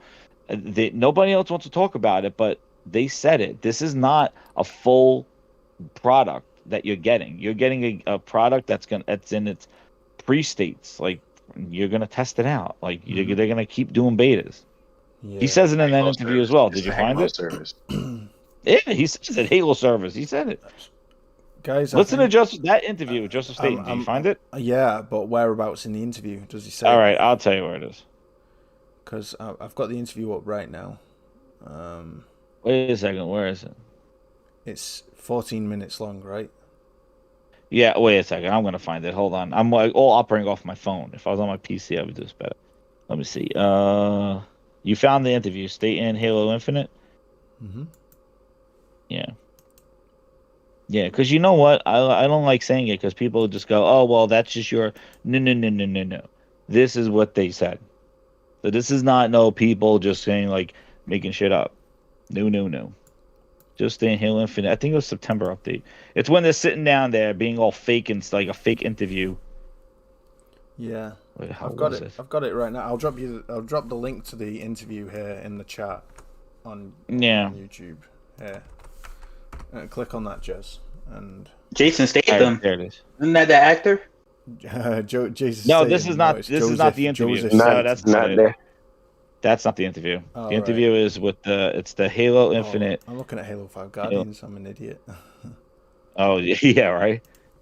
No, we're not here talking about that one. That one looked good. Halo Infinite update. Talking Halo and Game Pass. Mm-hmm. Where is it? Is it with Sarah Bond? No, it's with that guy that looks like he came out of the 70s. Is it on Gaming Forte's channel? Green Skull? No, it's from Halo themselves, from 343. It was before. There it is. 343 new dev update Halo Infinite. And some... Oh, no. That's somebody's interpretation of it. But it's the two of them sitting on a chair with the Xbox 20 cup of coffee. Where is it, you son of a bitch? I see the image. Shout out to Guapzilla in the chat. Only on Xbox. I love the name, dude. I love the name. It's ironic as fuck. Shout out to you in the chat. Yeah, I'll get it. Yeah, you can talk about something else. I don't want to dominate the whole thing. Let me try to find this thing. So, when do you think we'll see Wooly? When do you think we'll see a PS5 game come to PC first? Well, it depends what kind of PS5 game. Is it a PS5 game that's scalable to today's PCs? Not something like Sackboy, but like. Well, Sackboy's on PS4 as well. Yeah. But I mean, like, not something that can easily be run. Oh, well, we've not really received that kind of game yet. I mean, I guess Ratchet and Clank... You don't think Ratchet? Not really. I think Ratchet and Clank can run quite easily on PCs, purely because... I don't know, man. Maybe with a bit of magic work, in the background, like that one bit where you're transitioning between 5 different worlds in close succession. If they could find a way not to require like a huge amount of RAM to do that, and they worked around that one bit of the game, then okay. But for everything else in the game, I think it can run. But any other games that come out in the future that are pushing that further, because Insomniac said it's only scratching the surface. I don't see those games coming out on PC for another 4 or 5 years minimum, and that's if. Well, to be honest, those games are coming out in 4 or 5 years for PlayStation, so I don't really see them coming out until like the PS6. You were complaining about your audio on your mic, your audio levels from your mic. I don't know. Somebody in the chat says you sound lower than everybody else. My mic's lower, right? Okay. Let me fix that. Is that better, guys? I've turned it all the way up to the top now. Let me just see how I'm sounding. If you hear my voice repeating itself, it's because I've turned the volume up. Audio levels from your mic. I don't know. Somebody in the chat says you sound lower than everybody else. My mic's lower, right? Okay. Let me fix that. Is that better, guys? I've turned it all the way up to the top now. Can you guys hear me? Yeah, that sounds better, right? I think that sounds better. But yeah, you're welcome. Only on Xbox for the shout out, my dude. And sorry about my mic. I'll see if I can fix it a bit more. But no, I was gonna say that I don't see it coming out until like the PS6 is released. To be honest, I think they're gonna follow the model that they're doing right now. They've shown a pattern, guys, right? And this is undeniable. And this is what a lot of people are failing to. I don't know, like people are just. I think there's some kind of cognitive dissonance particularly in the Xbox community, like Xbox fanboy community. Not all, there are some with level heads, but far and few between, because they all seem to think that kind of day and date is a given. But look at the pattern that's been shown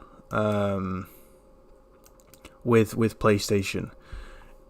They've consistently put out games onto PC that have already been out, that was made for PlayStation.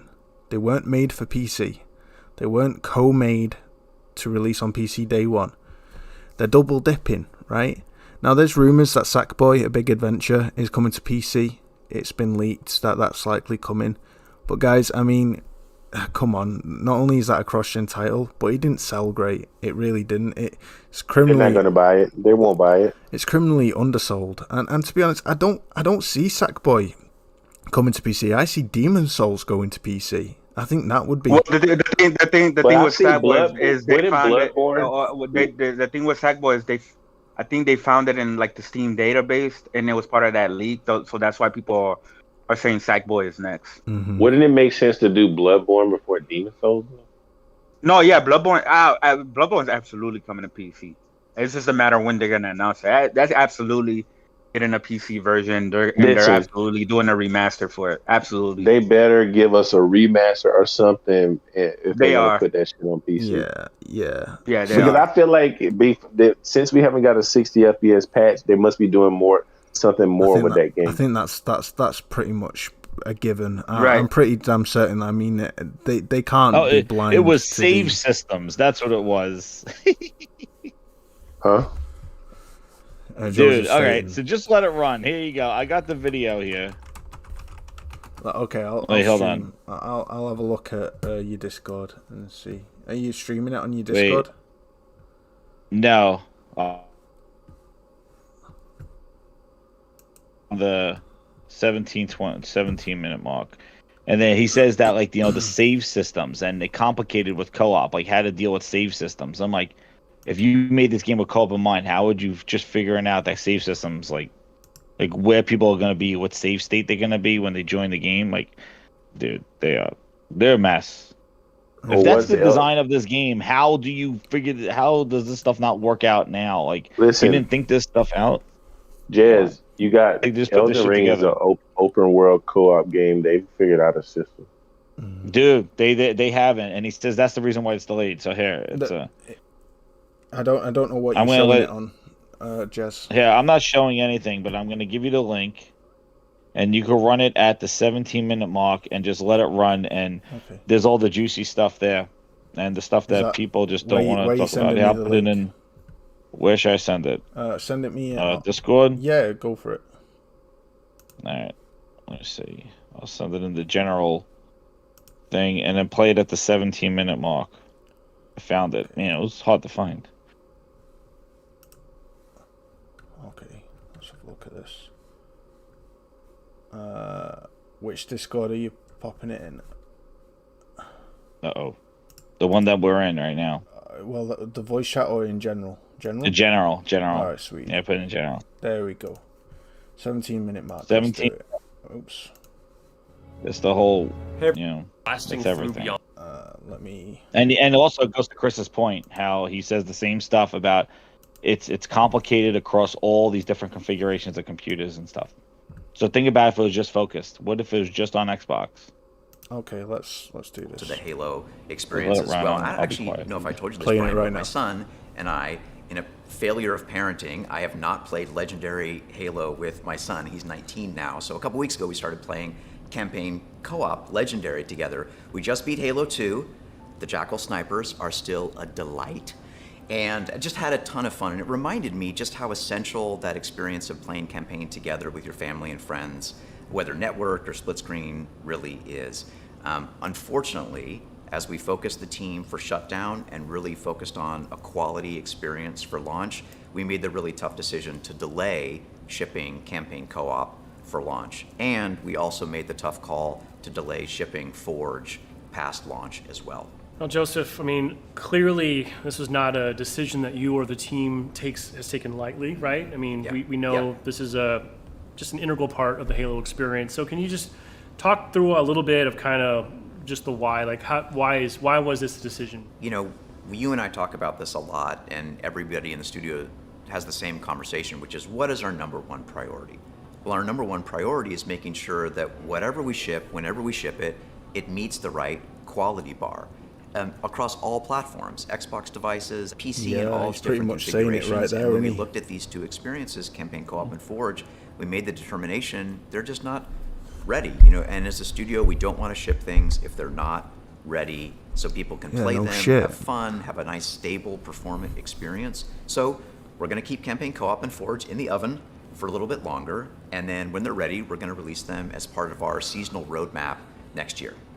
So I want to talk about the roadmap in just a second, but I do want to acknowledge it's a little awkward. We're talking about things that are in for launch, and frankly, we don't have an official public launch date yet. That is true. That is true. But I did want to just reconfirm, and as we heard Phil Spencer, I think he made a reference recently, like this game is definitely, we're committed to releasing this holiday. Yes. And So my question is, right, they just said we don't want to release shit that isn't ready. Why are you releasing Halo Infinite? Mm-hmm. Wait, he keeps going on that. He says that stuff too. And also listen to his seasonal update. Like, tell me how confident you are that that's coming out 3 months from launch. Hear what he says. Pretty close, I think, to we're just working through some details right now on kind of what that real date is, right? Yes, that is absolutely correct. We are 100% committed to releasing this holiday both campaign and our first season of free-to-play multiplayer. We just have to, like you said, work through a couple more details, and we'll be talking about our actual release date very soon. So as we look at beyond launch, beyond this holiday at our seasonal roadmap, what kind of timing should we be thinking about in terms of co-op and Forge coming to Halo Infinite? What we're targeting is to ship campaign co-op in Season 2, and then we're targeting to ship Forge in Season 3. And I know as we talk about seasons, I should probably explain that a little bit. I think for anybody who's been reading our blogs or has been engaged in Master Chief Collection or frankly has been playing any other live game, they're probably pretty familiar with the way seasons work. But timing-wise for us, a season is about 3 months. That's our goal, is to ship a season every 3 months. So when it comes to campaign co-op, our target is to ship co-op in Season 2 about 3 months after launch. And then our goal is to ship Forge in Season 3, which would be about 6 months after launch. But of course, all these plans are subject to change as we dial things in, but that's our goal right now. For sure. And, a part of having this open and honest dialogue with our community is as how the game commendable. team makes progress. So open and honest. How commendable. Guys, honestly, like, I've been quite a strong defense for Halo. I have given it a lot more credit than a lot of people probably think it deserves. Shout out to Guapzilla. I call him Capzilla, but he knows it's all love. In the chat, he's always at my neck, like kind of, because my takes aren't completely kind of counter to what a lot of PlayStation fans are saying. But there are a lot of Xbox fans that are disappointed with this, and I do not blame them. And in my opinion, why claim that you don't want to release shit that isn't ready?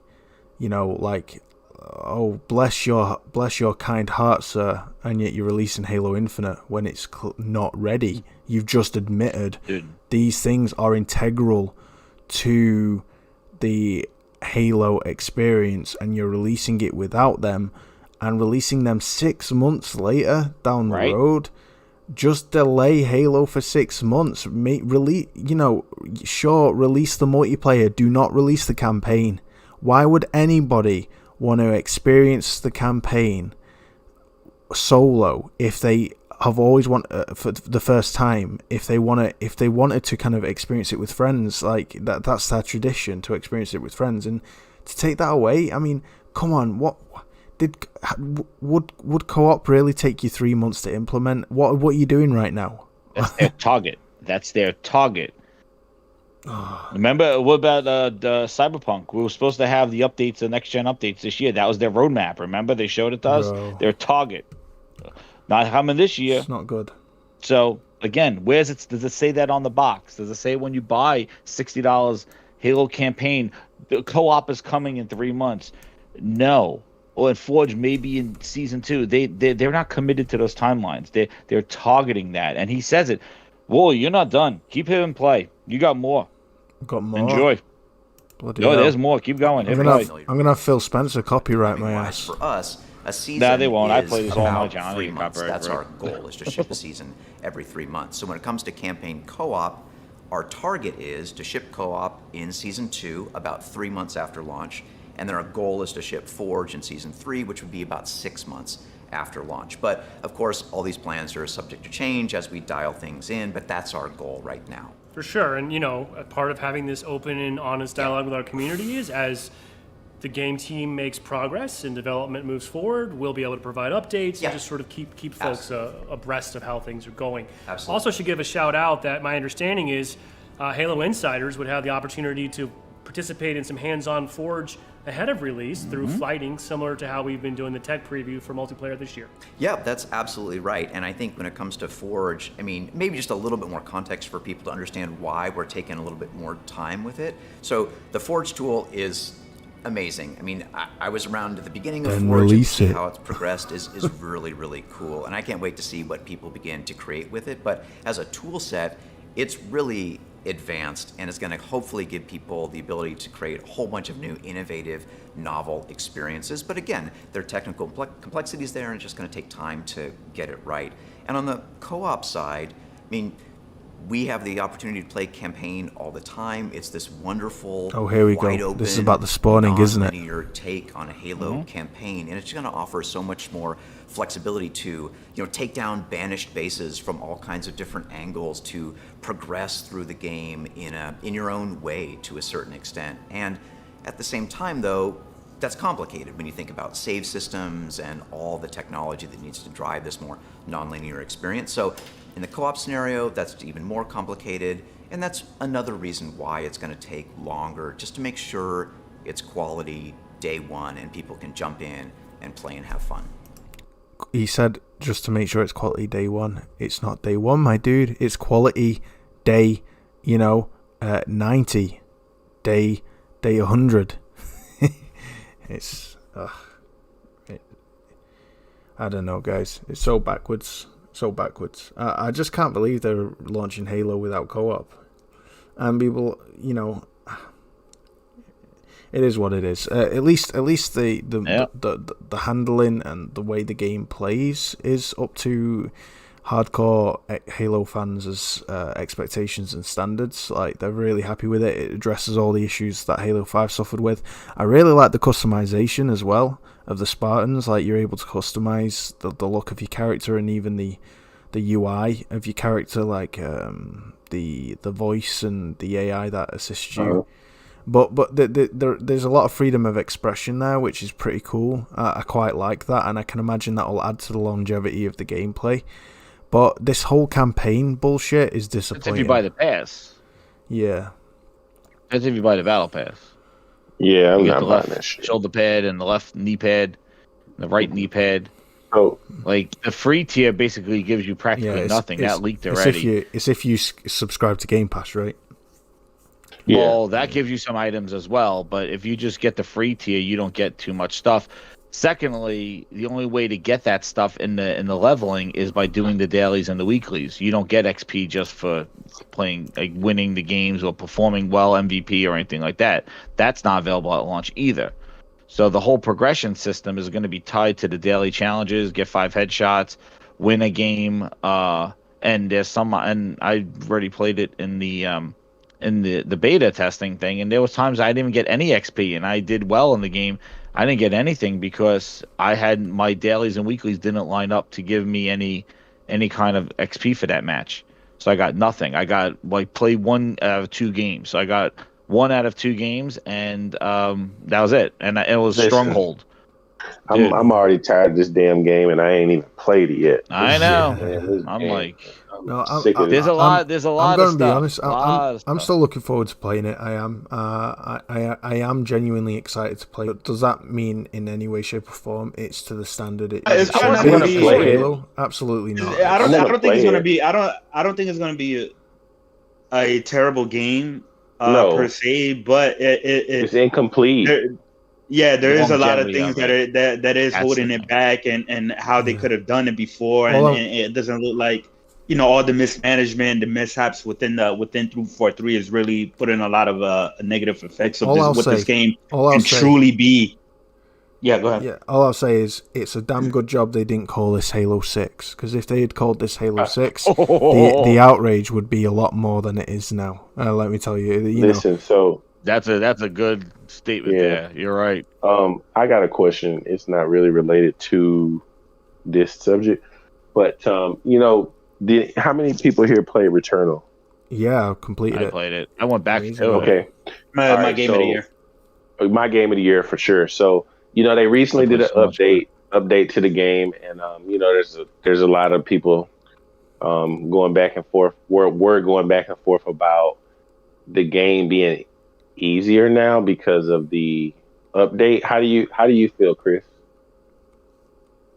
I don't see, like, what did it make easier, because you're able That's to what I'm trying to figure out, because suspend there's- one cycle, like you're able to drop the game, play another game, or turn off your PS5, come back and resume the cycle that you were in. But Right, after you die, you after still you have to go back. yeah, after you Exactly. resume the cycle, you can't suspend it again. So if you try to do it again, you have to restart all over. I don't get Doesn't the make whole, it like, easier. like the easier aspects of it, because 'Cause you're still it gonna just- have to get through biome But- 3, fight the bosses, and The problem respects and your what I time kept, RNG. the Yeah, go thing ahead. that I kept saying about the game, and I was telling people about Hades, is like, let's say I'm playing a Hades, I'm gonna run on Hades, right? And Hades then is easier than And Returnal. so, well, I'm just using it as an example. And let's say I look at my friend list and I see Persona and Jay Barry playing COD, right? I want to hop in the party with them. Well, I can exit.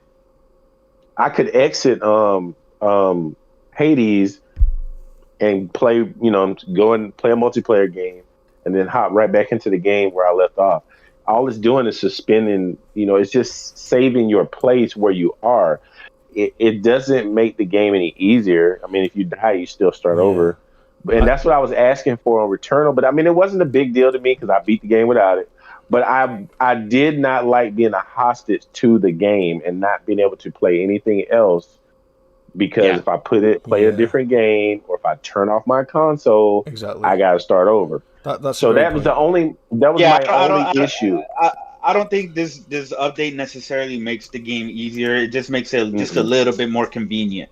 Yeah, Right, more Exactly. convenient. More Yeah. respectful of your time. I gave Yeah. my thoughts about it on Twitter just the other day. I made a quick video about it, and here's kind of my thoughts. Okay, my dudes. So here's a great So deal. I got out the way. If it's kind of a save point scenario that you can abuse to make the game easier, like reloading, then no, that's shit, because that fundamentally changes the way the game is made.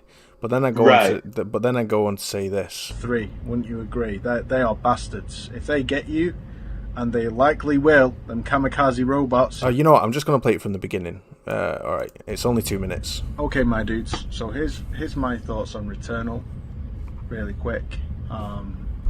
It's just received a new update, 2.0. And with this update comes the ability to save your progress mid-run. How do I feel about this? Well, for starters, a great deal of unsurety, is that a word? A great deal of uncertainty, there we go, was kind of gained from having no save point. You weren't sure if the game was going to crash on you, for instance, and you lose all your shit. And that was exciting. You can't deny it, guys. It did add to the tension a little bit, didn't it? And also, them robots killing you. I mean, I don't know how this update works. Can you save the game, literally? And if you die, go back to that save point? I bloody hope not. Because then I do think the game fundamentally has changed. But there is a great deal of angst brought on by them robots in World 3. Them robots in World 3, man. They are man. bastards. If they get you, and they likely will, them kamikaze robots, you're dead. And you have to start from the beginning. So there's that thrill, right? However, if this save doesn't mean that you can cheat your way past them robots by reloading if you die, then I don't see a problem with this. I think it is what it is.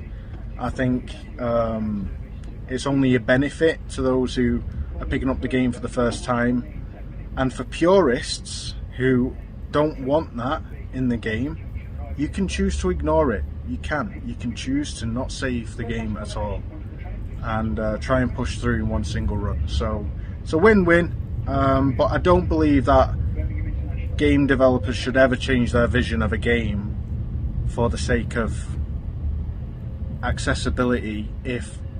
As long as that accessibility complements their vision, it's great. And that's my thoughts. So that was a quick summary. In very short, I don't think accessibility should ever compromise a game's vision. It should only complement it. And if accessibility compromises it, then it's not good. This doesn't compromise that. I don't think it merely complements it. Listen. Yeah, this is not gonna. Either. This wouldn't help Kid Smooth finish the game. Yeah. So I mean, it's not gonna. If you can't beat this, this is not gonna give anybody else a easier time with the game. That's funny. No, it's true. It's true. Guys, I've loved tonight. It makes it more convenient. Say, no, it just makes it more convenient. Say, like, hey, you know, you got to call and you got to go somewhere, and you know, and you can't or whatever. Yeah, I don't know. I don't see what the issue is. Yeah. People are saying if you beat the game after the update, then you didn't really beat it, and blah blah blah. I was like, well, no, because it's still the skill level doesn't go away at all.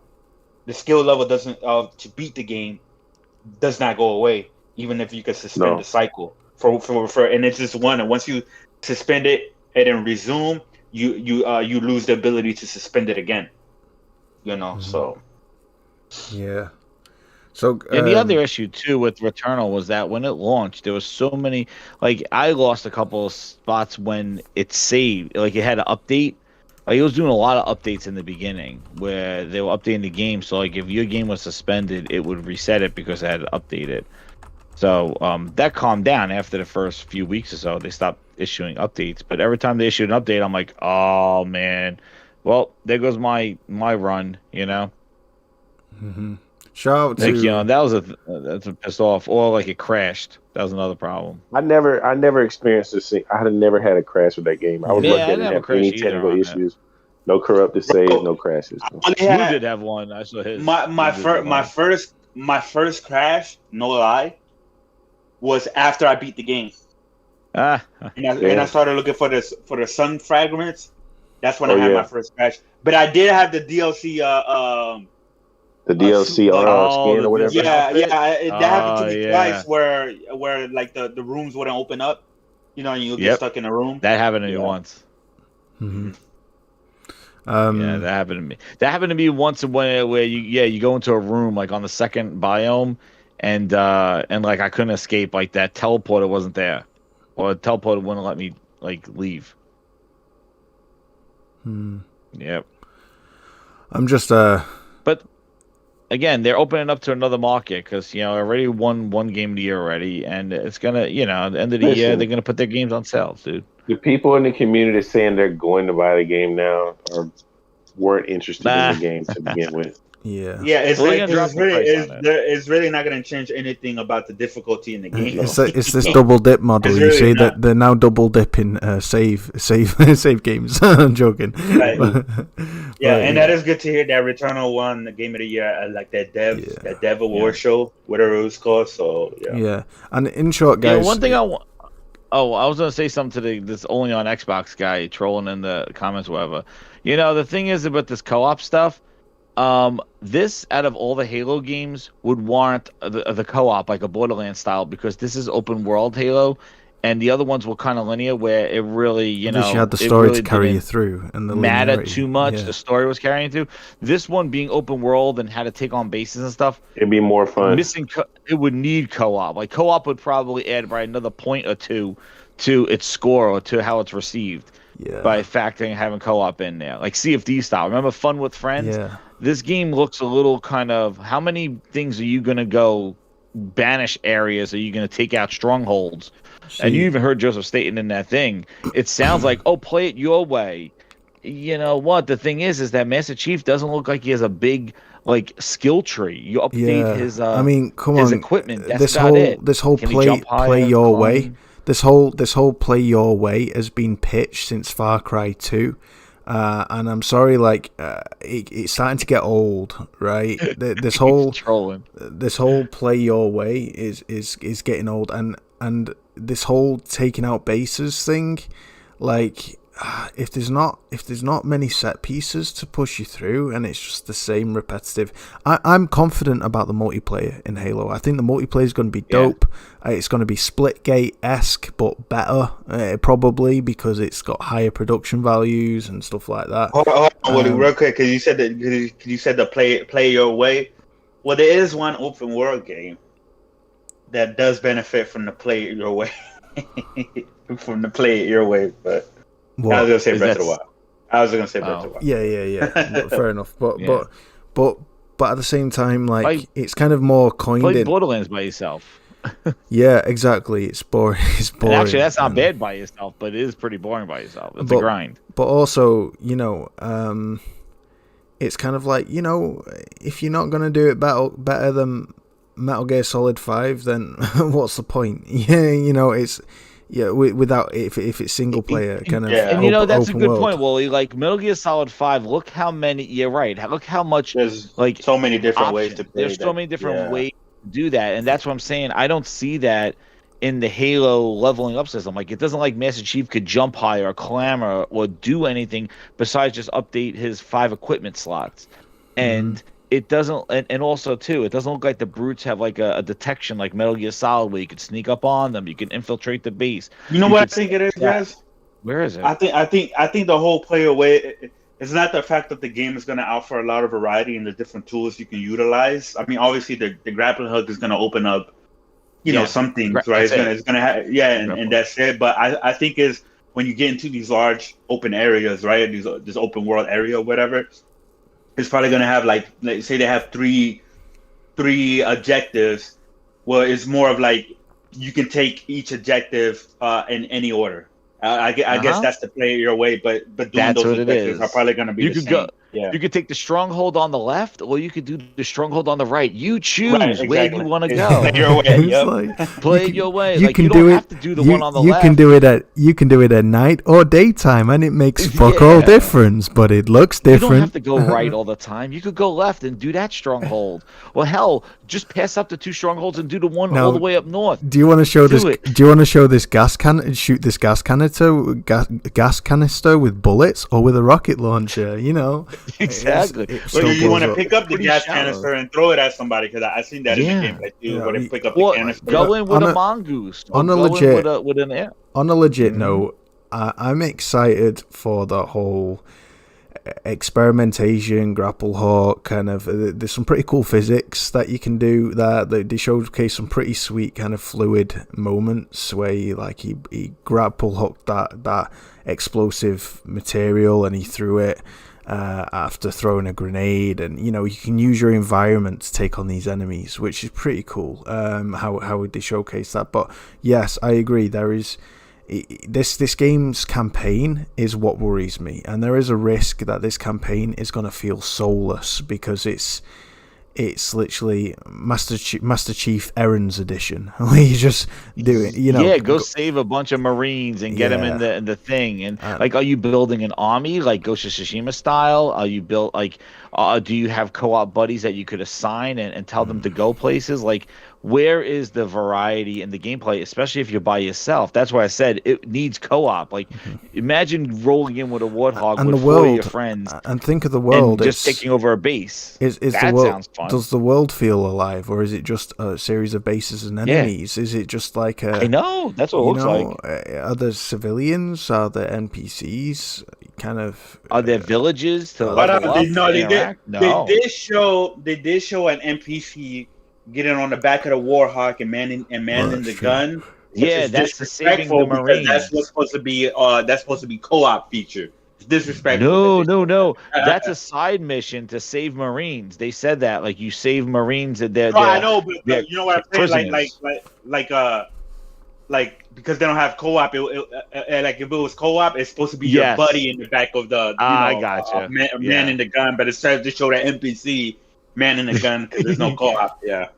Yeah, but that's like a side mission, dude. That's like basically you save a bunch of prisoners and they kind of like get them out of there. I don't know, man. It looks very shallow, and I don't know. I think a lot of people are going to gravitate and think about it. And what I'm saying, in multiplayer, it would make it better. I'm not going to say it's going to make it the best, but it needs it in this kind of type of environment, gameplay that they're building it. You know. Yeah. Both your friends go in. Hey guys, we're gonna go in there with rocket launchers this time. Hey guys, we're gonna go in there with the pistols. Like, it adds some variety with your friends, but they're not having that, which is crazy. Yeah, guys, I've loved tonight. Probably gonna leave it there, I imagine, because it's like 4:20 in the morning. It's late. But by the way, I just wanna say, Link, it's been awesome having you join us, man. What a nice surprise. I don't know if I'm following you on Twitter or not. What's your Twitter? Twitter is PHILLIP, which Philip, 2 L's, 52986. There you are. I'm so sorry. Yeah. I'm not a mutual, but that's now changed. No, thank you. It's been awesome hearing you speak. You remind me a little bit of Deezy in how you talk. It's cool. Do you know Deezy? XP Seth Davis? Nah, I don't. He's a game developer. He's a game developer who's on my panel for Company of Gamers, and he's a really awesome dude. Yeah, he works at Fireslug Studios, and he's leading a isometric RPG at the moment. But he's really cool. But the way that he talks is similar to him. But no, it's been awesome having you join us, dude, and would love to have you on Company of Gamers sometime. For sure. I'd love to. And Jazz, thanks for jumping in, man. It's been great. Hey, man, thank you. Appreciate Yeah, you. thanks. No, it's been awesome. I've been building it up. Grind your gears. Dude, I've been listening to it all day. I was like, you know what? Like, I had to get it out. Yeah, man. No, amen, bro. Amen. And Chris, as always, thank you for being down for this, bro. Because I was trying out this new Hangout thing that I've created. Like, I wanted to go for something a little different, and a more chilled, kind of off the cuff, non-prepared kind of just conversation about stuff, a bit like Spaces, but obviously just not Spaces, and on YouTube, because I'm at 550 subscribers now, guys. We're getting there. We're increasing. Oh yeah, and that's sub. Yeah, Join the 100%. It's awesome, and yeah, I'm. No, I appreciate it, because originally since there was no TGSP tonight, Salty's Gaming Podcast. Me and Willie was just like, hey, I mean, we can go on Discord and just chat it up or whatever. Since we were gonna do a podcast, but there's no podcast, so then he was like, hey, how about I stream or do a Twitter space and whatnot, and it just naturally happened like this. So yeah, it was definitely fun. Yeah, it's definitely fun. I did download a Breakpoint. Willie, I've downloaded it again. Yeah, we'll be playing that, dude. Guys, Breakpoint is so worth. No, the Ghost Recon. Yeah. It's really good now, Jess. Honestly, no. It's really good. I have it. I actually have it. If you I type got it in, when it was like $5. If you type in on YouTube Ghost Recon Breakpoint, you'll get nothing but videos praising the fuck out of it. It's now gotten really good. I mean it. It offers a really immersive co-op experience with friends, and it's literally, if you're disappointed about not having co-op playing Halo, jump on Ghost Recon Breakpoint. You'll have a great time. You can disable all the drones, all that shit. That was the same thing that happened with Wildlands, because I remember Wildlands. It got trashed at launch, and it was mixed feelings and stuff like that. So I didn't get Wildlands, but I got it about like a year to a year and a half later after a whole bunch of updates. And I remember watching videos, and it was the same situation. Everybody was like, man, this game is so much better. You need to play it, whatever. Then me and my friends started playing it. It was like, oh, shit, it's actually not that bad or whatever. But when I played Breakpoint at launch, very disappointing. Mm-hmm. Yeah, it wasn't good and anything like that. But I only played it at launch, so I would have, I would definitely assume that, after a whole bunch of patches and whatever, just like the first one. But that's the thing; it shouldn't be like that. It should be great from the get-go. It plays really well on PS5 at 60 frames per second. I'd still keep weapon levels activated, because if you have gear stats on, you're able to collect weapons to dismantle them and get money for them, and use that in-game currency to improve and modify and make really sick your favorite weapon. And the thing with weapon levels in this game is it doesn't apply to humans. So a headshot of a level 100 enemy will instantly kill them, whether with a level 1 gun. It only applies to robots and mechs. But if you disable robots and mechs, then it doesn't matter, right? So you can still collect the weapons and have an immersive experience. I like to turn my HUD off, and I like to use my laser sight as my crosshair to see where I'm shooting, and it just makes the game look really visceral and immersive, and it's just a really good time. And you can take on these bases like Halo Infinite with your chums, and you can go left and I can go right and all that shit. But and you can ride a helicopter and pick people up and drop them out. Yeah, exactly, and blow them up. And you can play co-op.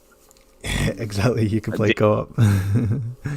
But no, it's good, guys. I'd recommend it. Don't sleep on that game. If you're after an immersive tactical shooter,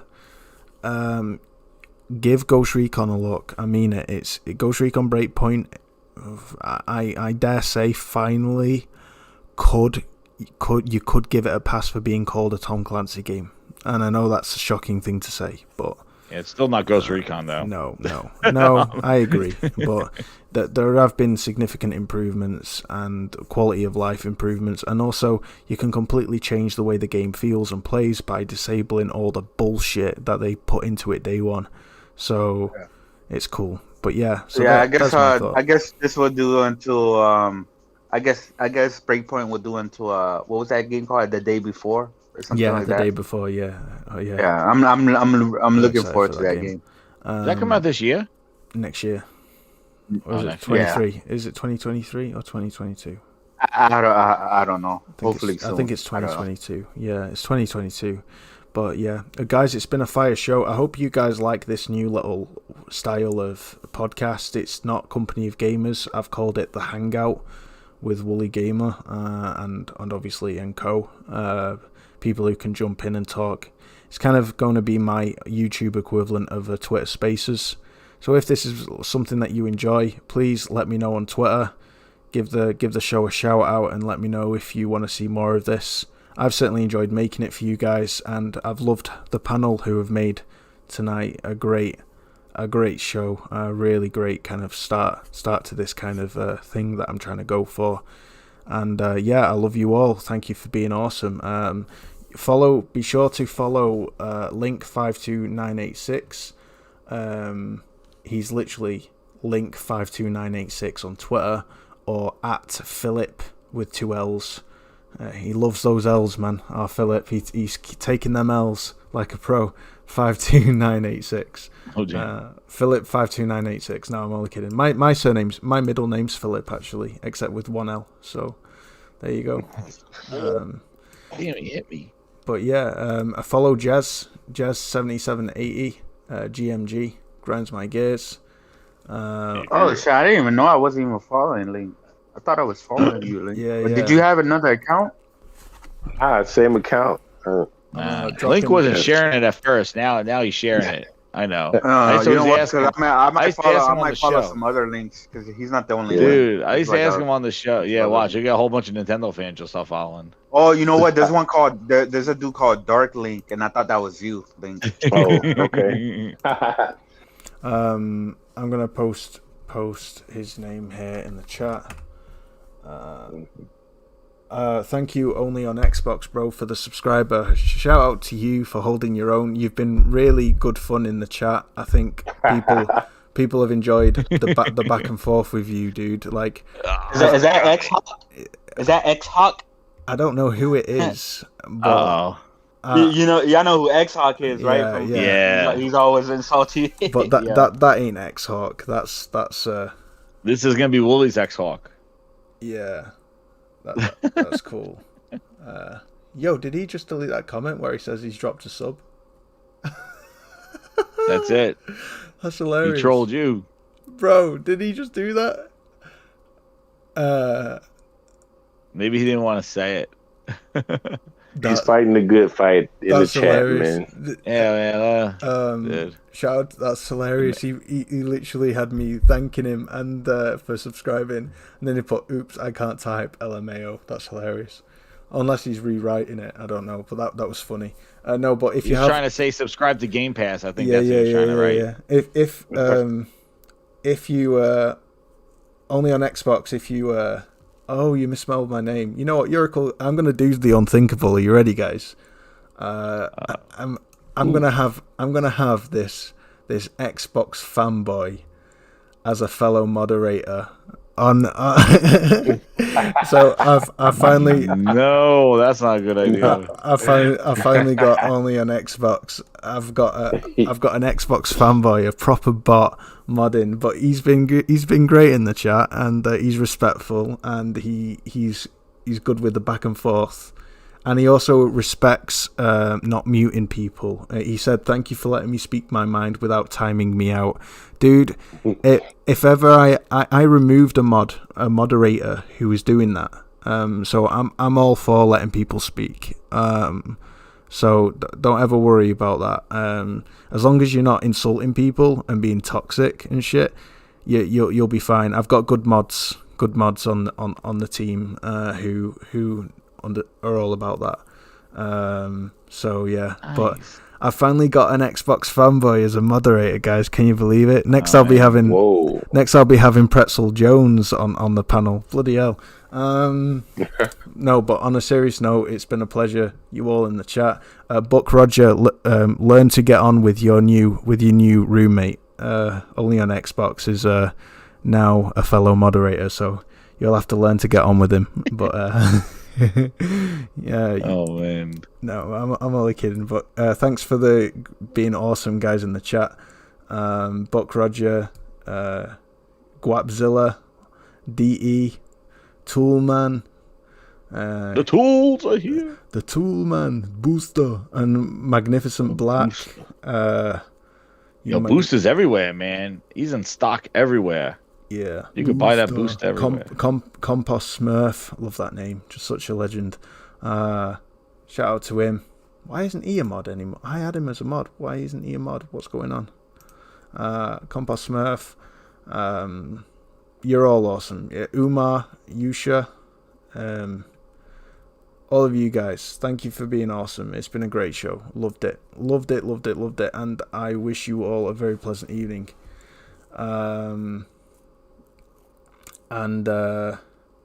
Yeah, stay awesome and catch you next time. Young out.